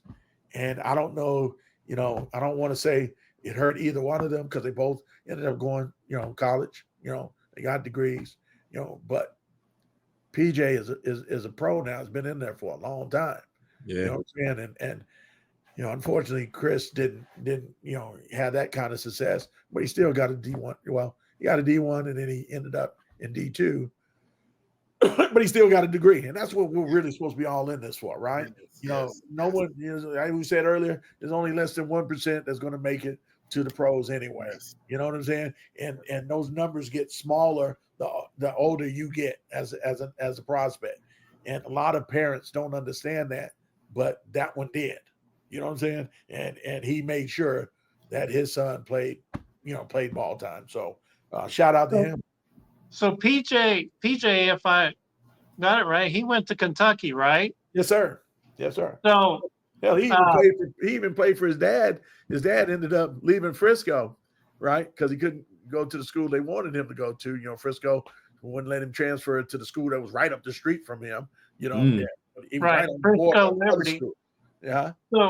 So do you know why? I mean, Calipari was still there. Is there Yeah, Calipari was. You know why PJ chose Kentucky over all the other recruit? One and done. It was a one and done show, baby. Now you remember that was the point in time where if you want to be one and done, you gotta go play for Calipari. There was no other coach that you could go play for there in that time zone. Yeah. And Paul was actually the coach. He ended up taking over the coaching spot what's the prep school in oh my goodness. What's the prep school in Nevada that was real good on basketball? Oh my God. Yeah, that's out of my bailiwick. Finley Prep. Finley Prep. I'm sorry. Yeah. Finley Prep. Y'all don't remember Finley Prep? He ended up being the coach for PJ Nice. that last year. So they let him coach the team, and then they ended up taking PJ to Kentucky. And by the way, one of the other reasons he chose Calipari is because Calipari said he wasn't gonna stick him in the paint. He was gonna let him get some of them jump shots outside. He's gonna let him do him. Stretch. He wasn't gonna handcuff him. That's the other thing that guys his size, want when they're making that decision of what school they're going to. Coach, how you gonna play me? That's real big right now. Well, now is how much NIL money I'm going to get. But back then, it was, what playing wise, what are you going to do for me? How can you get me to the next level? I know they say you're good about getting people to the pros. Well, what are you actually going to do that's going to contribute to my game to help, make sure that I get there and I stay there? So Well, Paul, and if you remember, Calipari was at Memphis, and he had a guy by the name of Derrick Rose, number 1 pick, and the next year he had the guy who was number 1 pick, and then he gets the job at Kentucky because he turns that Memphis program around with the one and done. Yeah, that's what they say. I had a kid by the name of Marquise Bolden that chose Duke over Calipari, chose Coach K over Calipari. Mother couldn't stand Coach Calipari. And I said, Mom, Carolyn, why you don't like Calipari? And she says, number one, I don't think he's good for my kid. I could just see it in his face. He's all he keeps talking about is this one and done. And then, she said, I've been listening to you talk about life after basketball. And I remember clear as day what Julian said about why he chose his school.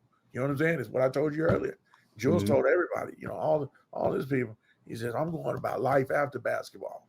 And here this kid is. Marquise Bolden.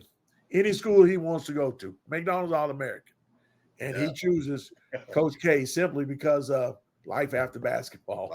You know what I'm saying? Over one and done. So, Paul, let me ask you this question on PJ. When he was traded to Dallas, what were your thoughts on that trade? And you think he's having a good impact on Dallas? Yeah. Loved it. Couldn't believe it. It was like me hitting the lottery damn near. You know what I'm saying? And I felt like we could use him on the cool, because it turns out we definitely needed him. The only thing, I just wish he could stay a little bit more healthy. Right now, it just seemed like everybody come to Dallas now. All of a sudden, got to find a way to get hurt. I'm not saying Luka, caused that or anything, but I just think it's in the water here or something. I don't know, but I'd love that PJ had the opportunity. Then it gives me an opportunity to see him more. I get to see Paul more now. Because they're out in Charlotte. Paul's hanging out in Miami, in Florida the whole time. Because now I get to see him more because he comes to see his boy play and so forth now. So we've been a couple of games together. That's my dude, man. So and Paul, PJ, if you're listening, you can come on to Swish for Real anytime you want. Hey, I will talk with Paul on that and try to hook you guys up on that, man. Another guy that y'all need to get on here seriously is Jermaine O'Neal. I don't know if you guys talk with him, but Jermaine is sitting on some good stuff that I think that you guys in the public need to start being aware of. I mean, great dude, man. He is. I think I met him once when I was everything that he does right now. So, and his kid, I don't know if you guys got to see his kid play, but oh my God, this kid can jump off the roof. I saw his son play at one of the Hoop Fests one of those years. Well, I don't think he had a great showing at the Hoop Fest, but I'm telling you, this year here, he was special this year. And they're going to be going to SMU, him and the big fella, Jaden. SMU, man, they've been actually really good this year, SMU. Yeah, I wanted to talk about that earlier, but we're gonna have to come back and double back on that one day.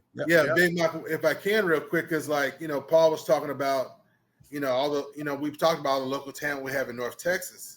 And then Paul emphasized that literally you don't have to leave North Texas. No. And then speaking of SMU, they're doing a lot of work to keep the local talent, like Dayton Toombs, right? Who's committed there. You got Nigel Walls, who's committed to SMU, and then also Jermaine O'Neal Jr. is committed to SMU. So we got a lot of local stars who you can still continue to go and support because they're going to be playing locally. Right. And then out of Duncanville, Caden Edwards, is committed to TCU. TCU, You know, if you in Dallas, just out the train to get to Fort Worth, you know. So we got local talent who are staying local. You continue to go see them and support them. Hey, I want to say this. Shout out to my guy, Sean, new head coach at University of Texas, Sean Miller, my new friend. Nice. Got a new friend. I've had almost every coach that comes in Texas call me about Dallas kids, except for one. Y'all want to know who that one was? Tell us. Rodney Terry. What can I say? Well, he was just living off Chris Beard's legacy. Touche, you said that, not me. I just wanted to throw that out there about People forget that LaMarcus Aldridge and Kevin Durant were both at University of Texas. Hello. And I think it was Durant that got hurt, and Aldridge went pro early, so they never got to play together. But I will also. I don't know if you got some updates yet about the new. I want to give a shout out to the new head coach at Duncanville. We kind of talked about it. Neiman Ford, who was the girls' coach this last 2 years. He won a state championship in his first year after being the interim head coach for boys the year before, when Coach Peavy had to sit out that year. They won the national championship. They didn't get to go state and won the championship and state championship, but they won the national championship. So, you know, he kept it going. That was Ron Holland's group. That was Ron Holland's team. But want to give a shout out to him. Congratulate him on that. New head coach, South Oak Cliff hired their new head coach from Stony Point, Antoine Thompson. Nice. Want to wish him well and taking over that position. And I do believe the Dallas Skyline head coaching job is going to be handed to Cordell Wright, Rob Wright's son that was at Seagerville. Oh, nice. So stay tuned on that. That hadn't been official yet. Want to make sure that, but I'm pretty sure he's going to get the job, for Skyline. So a couple of news you can use, Dallas High School basketball stuff for you. And I want to send a shout out to Jabari Johnson for the Heads Up Foundation. They had the DFW All-Star game at South Oak Cliff Tuesday night. Great showing. Nice. So you guys, that's another guy you guys need to plug in with. Jabari Johnson does big things here with Dallas Hoops or DFW Hoops. And I think you guys would enjoy having his company as well. So, but those are some of the news that you can use. I appreciate it. It's a lot of good talent actually out here in the DFW, as you mentioned. We want to move over to our player legacy, and this is our last subject of the day. I've always kind of felt like they were underrated in when they had the Chris Paul, Blake Griffin. There's a lot of good players that come out of the LA Clippers organization. We're going to start with you, Wild Dog. What are your thoughts, and who are some of the players you want to kind of recognize as giving them their flowers as far as the Clippers go? I mean, we covered this a little bit before, and then coming back to it with Clippers legacy, and the Mount Rushmore and things like that. I mean, it's it's so very entertaining, Yeah. And I watch a lot of games and watch regames, but I also watch a lot of highlights and sometimes when I feel nostalgic, on YouTube, you just go and look it up and the views and the views of Lob City is just ridiculous. Yeah. It's comparable to you just think it's comparable for what they wear, or what they are, because they're not all, retired now, but to what Kobe highlights and MJ highlights do. You know what I'm saying? Yeah. But you know what? Who reminded me of Lob City last year was the Mavericks. Yes. Yeah. Yeah. So that part of the game, though the three is king to close it out, but still, Lob City is so very highly entertaining. There's nothing that's more dynamic and speaks basketball as an alley-oop. It really isn't. You got the assist and the high flying, power and finesse, depending on the style of player, and it's just nothing like it. And so whoever, even I would say past, present in that core Lob City, and even after, with the highlights, some of the clips I've seen, even if have included Kawhi Leonard and Westbrook and company and Harden. So a lot of times when you look up Lob City Clippers, you'll even see the current, the new phase surrounding Kawhi I don't Leonard. think the new ones right now were as dynamic as CP3 team was. I know, but the kids don't know. They don't care about that. You know what I'm saying? When you look up Clippers Lob City, a lot of what they're producing and a lot of what they're looking at, they're just looking at Lob City as like Clippers history. You know what I'm saying? Almost like Clippers legacy, And so, and then I know you had Manning listed. So, and I just wanted to give, Danny Manning is a college icon. Icon. Thank you. That's the word. Yeah. He was so underrated, man. He was under the radar. Danny Manning and the Miracles, baby. Yeah. I just want to hit it home that you absolutely can fly so high. No disrespect, but that the NBA, especially being a high draft pick, is a let off. You can kind of plateau your career. You fly so high, you're so highly ranked, and you go number one to who, right? Yeah. Until it gets in a lottery pick, and then it just kind of, And really, it's got nothing to do with you, but like we talked about, the organizations who are expanding, trying to come up, or the dysfunction, Can you compare him to Lamar Odom almost? Danny Manning and Lamar Odom kind of reminds me of each other. Oh.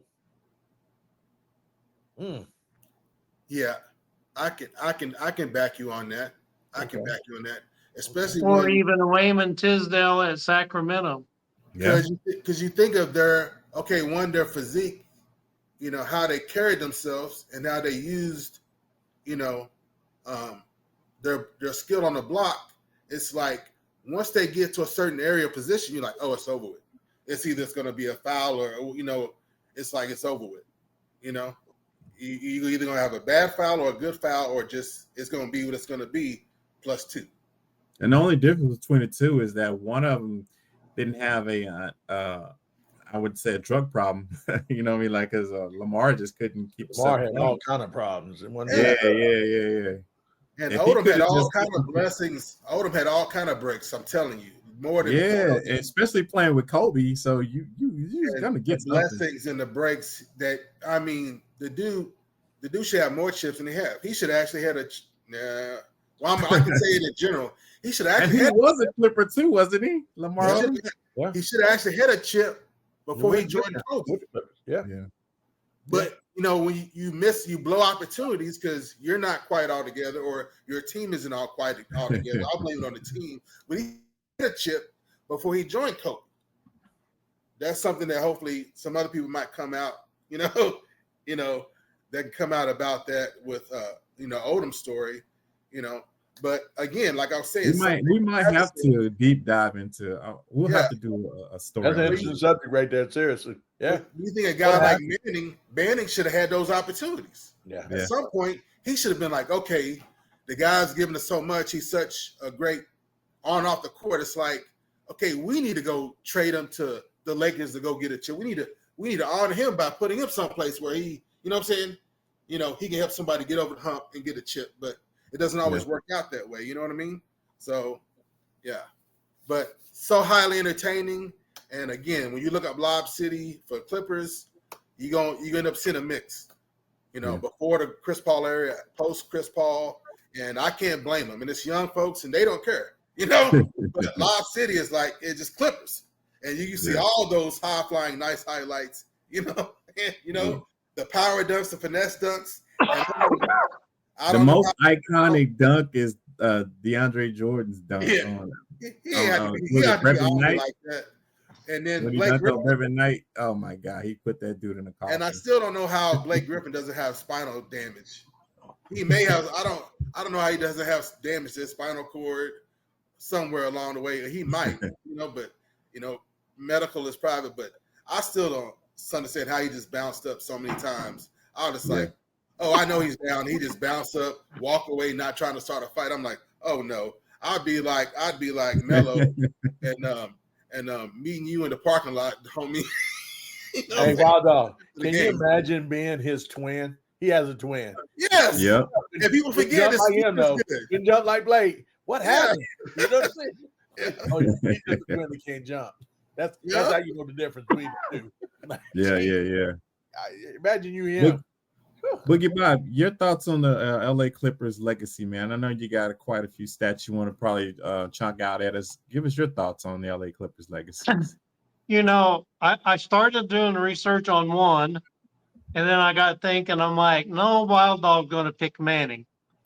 And I'm like, that was my Oklahoma Sooners when the Kansas ran through, and Stacey King was on that team. Ricky Pierce was on that team.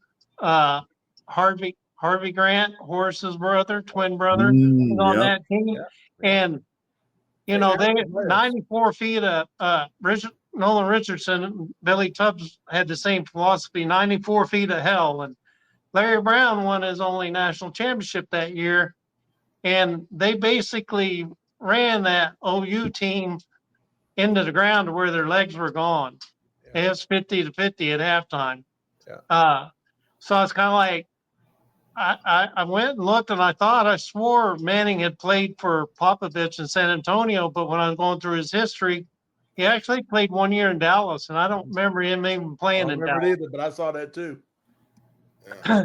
And then I looked at Griffin being an OU boy, being a Boomer Sooner. I'm like, well, what about Griffin? I'm like, well, okay, he got a nice chair commercial now, making money.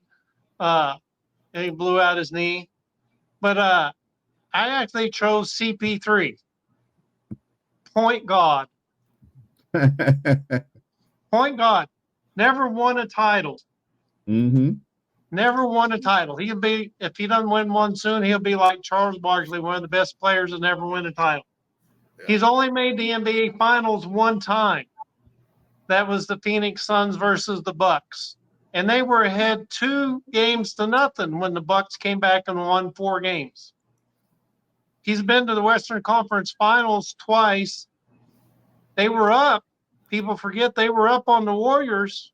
Chris Paul pulls a hamstring. Warriors go on to beat Oklahoma City, coming back and then losing to Cleveland. Here's the other interesting fact about CP3 before I get into his career stats. The guy drafted before, and it wasn't. I looked at the draft history. It wasn't a very good draft, but Darren Williams from the Colony was drafted before Chris Paul. Utah. Yeah, 1 pick. So Darren Williams goes 3, Chris Paul goes 4 to New Orleans, who had Tyson Chandler. They had some good runs. CP3's career stats: 17 points a game, 4.4 rebounds a game, 9.2 assists per game, career averages. Ooh. He's played 20 seasons. Let me list some of the short list of players that have played seasons. That's 20 crazy. seasons. I'll give you a short list of the number of players that have actually played 20 seasons. LeBron, Vince, Kobe, Dirk, Kareem, Robert Parrish. That's a pretty short list. Yeah, it is. Very strong. Very strong. People forget this. Chris Paul was Rookie of the Year in 2005-2006 season. Isn't that the season that Dallas went to the championship? No, that was the year before. That was the year they went to the finals. Right. Yeah. 12-time All-Star. 11 times he's had voting shares for MVP. Dang. 11 times he has made the NBA team. 4 of those were first team. 8 times he's got voting shares for Defensive Player of the Year. Think about that for a minute. 8 times Defensive Player of the Year.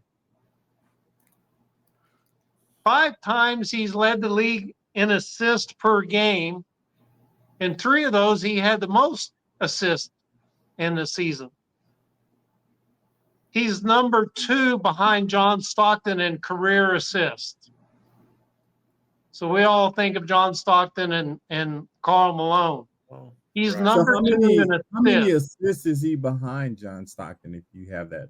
I didn't look that up, but it was more than I remember the number, but it wasn't like Stockton was over 10,000 assists. Yeah. There's a gap. There's a gap after Stockton. There's a big gap. There's a gap. Yeah. Yeah. 6 times he's led the league in steals per game. 5 times he led them in total steals for a season. And here's one that really surprised me. Career steals. He's number 2. What? Behind Stockton, I assume. I don't know who number 1 is. I couldn't find it, but he's number 2 in steals. I think it is Stockton, though. I have to double check. Here's Stockton is first and second in a lot of stats. Discount double check. And then the last stat that I'll give you, because it really only takes the Joker about a quarter of the season to do this. It only takes Luka until Christmas to do this.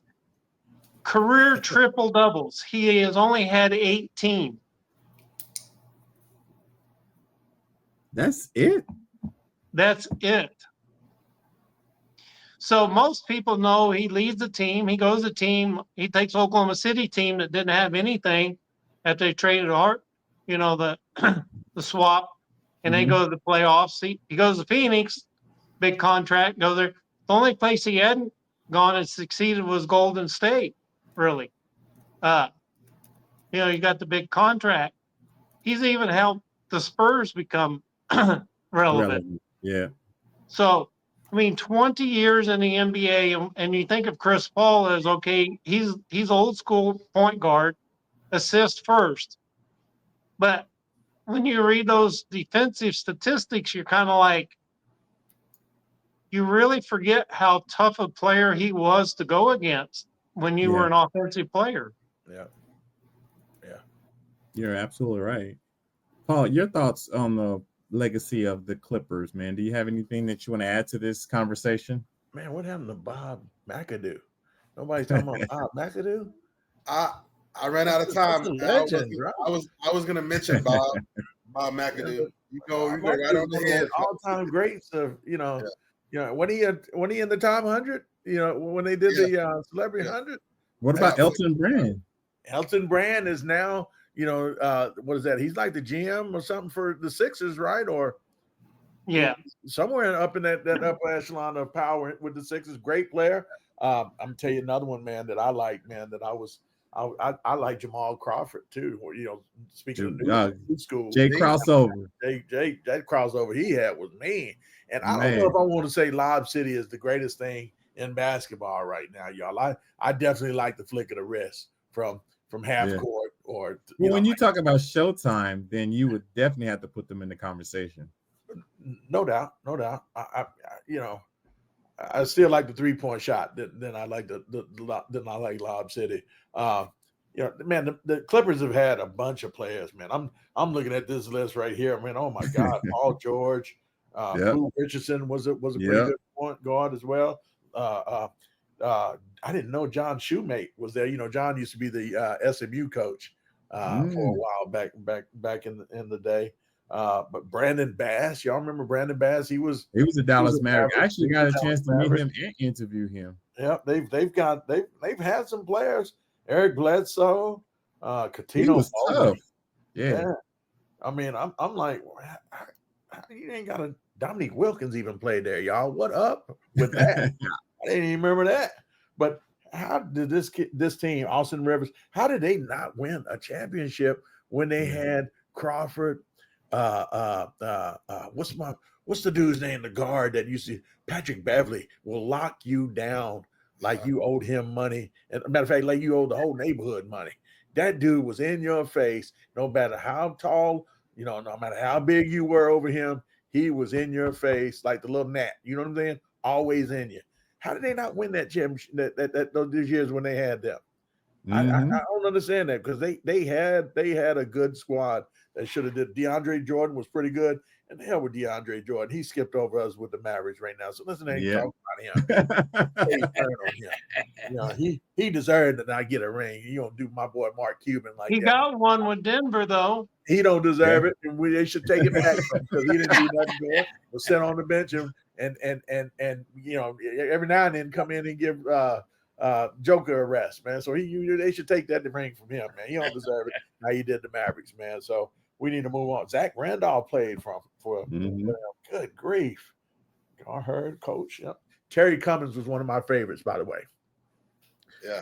If y'all don't know nothing about Terry Cummins, DePaul. Didn't he come from San Antonio as well, Terry Cummins? Yeah, he played with the Spurs too. Yep.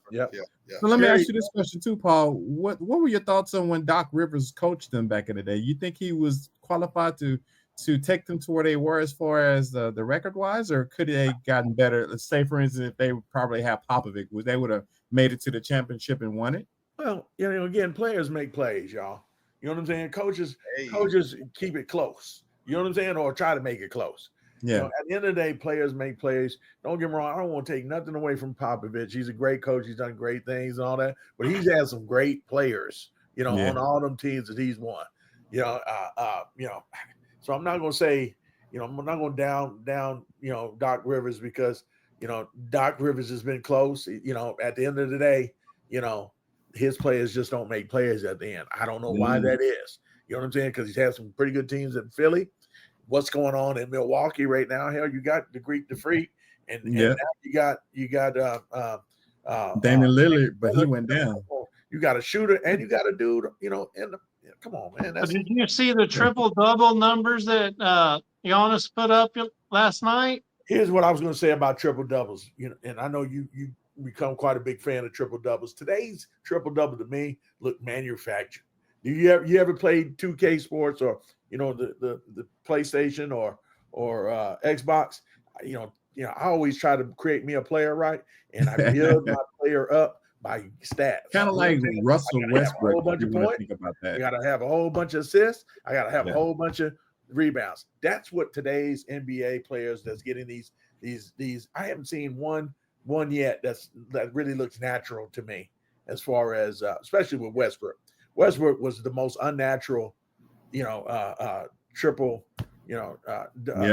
triple double guy out of all of them, because it's like, let me hurry up and get this assist right quick. I'm gonna shoot. No, let me get this right. I need 3 more to get a triple double. He just seems like the guy that always kept up with them stats. You could tell, because he would get mad sometimes when he got pulled. Hey man, I need to. And then they put him back in the game.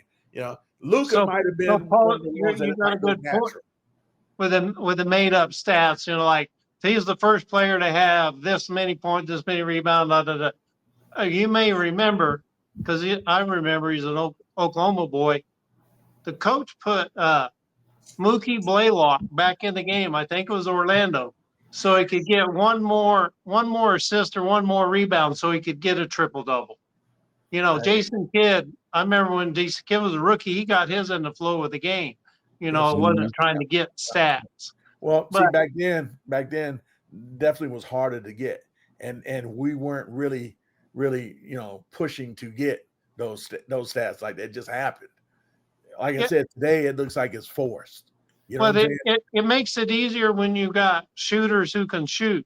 Oh, no doubt. Which makes Costa Robinson's stats, really stick out. But there's a lot more shooters in the game, and I didn't know this, but if you make a pass and they take a dribble, you don't get the assist, even if they make the shot. Yeah, and you got to get it to them, and you only take one dribble and go up. if they take a dribble, then it's not an assist. Or if they make another pass and the other guy makes a shot, it's not an assist. But if it's a They dribble call that a to the hockey basket, assist, that's an don't they? assist, coach. Yeah. That's still an assist if you take one dribble going to the basket, if it's in the flow of the play. Now, if you take a dribble away and then you hold it, blah, blah, blah, and then shoot it, it's not an assist. But it's a dribble going up to the basket. But the NBA is getting real fickle about the assist numbers, though. I'll tell you that right now. Sometimes I'll be at the game and I'll be like, and I'll be like, yep, no tick on the assist for that one. Well, they do that even in the AAU and high school game today, because certain players they're trying to promote, and I'm not going to open up that bag right now. I was going to say one more thing on the Clippers. What are your thoughts as far as if they could change anything as far as that franchise goes? What could get them over the top to get them to a championship? Pray on it. some organizations, honestly, y'all are just cursed, man. I just think it's just and a lot of times, sometimes I'm on the conspiracy theorist kind of plane, because I just think a lot of stuff the NBA does is just like the Luka trade. Ain't nobody in their right mind going to make that trade unless there's something behind that trade. Yep. Hey, Big Mike. I don't know what's going on. Big Mike, you've had great players. You've even had great coaches. And even when the time came, we even got you a founder of Microsoft to be the owner. Yeah. Mm-hmm. Yeah. So, but it can smell good, look good. Yeah. When you go take a bite and it's rotten in the middle, you spit it out. Yeah.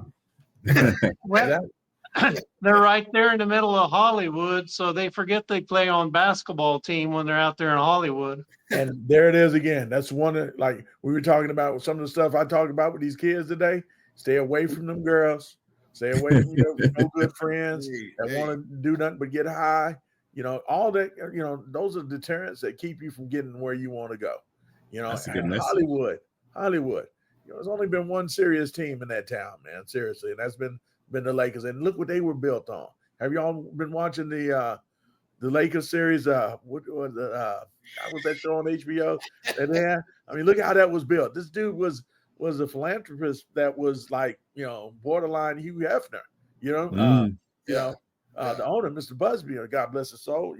He had some things that wasn't ethical that they built that on, but they were about winning when they hit between them lines. And I don't think the Clippers, all this time have understood that. I hate the story about Donald Sterling. Stuff like that just curses them, man. They're just a franchise that's just not destined to win. Have they ever won a national championship? I mean, an NBA championship? I don't think they've ever won one. Not that team. How many other teams have not won an NBA championship? It's several of them. I know Memphis is one of them. So. Well, they're a newer franchise. Yeah, with the expansions, you'd have to go. Charlotte has it. We know Charlotte, right? Oklahoma has it. So, Oklahoma has it. Well, it depends how you look at Oklahoma, because the stats for the Seattle Supersonics transferred with them. So the Sonics. I agree. Yep, I agree. New Orleans, Utah, that came out of New Orleans, have been to 2 finals, but I don't think they won one. Right. They've never won. Just some franchise just for some other reason they could have some star-studded players, man. It's just they can't put it together. Same thing in football, same thing in baseball. Because I got a short list somewhere, but you got teams where it's like there's been name changes, or like we just talked about with the Sonics, Oklahoma City. You've had city changes. I'm the old school black and white guy, and I'm like, wait a minute, because they haven't had one in recent NBA history, but if you go back far enough, they have a chip or two or whatever. But legit, that was the ABA team, wasn't it? But legit, there's a couple of teams carried over from ABA or that have a long history that haven't managed. I mean, but they've had a lot of success, but haven't necessarily managed to get over the hump. Let me ask you this: how do you leave Seattle to go to Utah? Come on, man. I used to love the Supersonics back then too. I ain't gonna lie.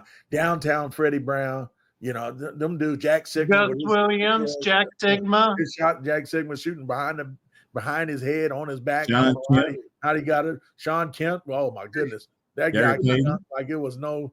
Deadlift shrimp. Deadlift shrimp. Yeah, I mean, but the catch is you take a team away from a city, right? And then the NBA has already been looking at and planning at reestablishing an expansion team back in Seattle. That's what I got a problem with. So, with that said, do you think the same thing is happening to our beloved Mavericks right now? We're gonna have to bring that back to another episode. Yeah, and I know we kind of cut short for time though, but we're gonna wrap this one up, guys. Man, I appreciate you coming on, Paul.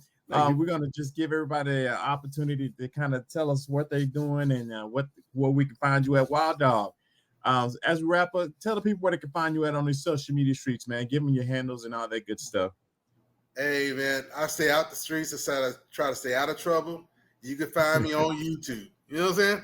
At Wild Dog 357 on YouTube. Again, that's Wild DOG 357 on YouTube. Doing sports commentary and just having fun, living life, getting my speech therapy in. Blessings to you. And always on Swish for real, guys. Always. Where can the people find you at on these social media streets? I already subscribed to you on X, and we already got you listed as being our next podcast guest. So give them a little bit more information about you, and then let them know where they can find you. You can definitely find me on Twitter or X rather. At Paul M DA Talk Nation. You can also find me on YouTube, The Real Talk Nation. I'm definitely on there, and then Paul M DA Talk on Instagram. So I'm on all of those right now. So, and you can also email me if you want at therealtalknation@gmail.com. And that's how you find your boy. If you don't see me at the gyms, you can always go to those handles. Gotcha. Man, we appreciate you coming on, man. And again, we subscribe to you on X and we subscribe to you on YouTube. So, guys, if you want to check them out, just look through our subscription list and you'll see them. Boogie Bob, tell the people where they can find you at on these social media streets, man, to close it out for us. Well, first of all, I want to give a huge thank you. A lot of love there for you, Paul, coming out and joining us and giving us your time on a Friday night. Yes, sir. I've known about you for several years when I started going to high school playoff games. So it's been such a pleasure having you on, and you're welcome back anytime. Yes, anytime you don't want me, let me know. Yes, as long as it ain't during high school basketball season on Friday night. Gotcha. You can find me on YouTube, you can Boogie Bob, or right above Paul, there is subscribe, Swish for Real. We're trying to get to 400 subscribers. We're getting close. So Swish for Real. Swish for Real. Yes, sir. Guys, it's been an amazing show. And again, you can see me on X. My name is Mikkel Lampkin Mikkel, and you'll see the word poet in there. So you can find me there on X, just saying. I'm always here on Swish for Real, trying to close it out with my guys. We appreciate you guys coming on. Paul, salute to your brother, guys. We are out, and thank you guys for chiming in. Swish for Real. That's it, Pring. That's it.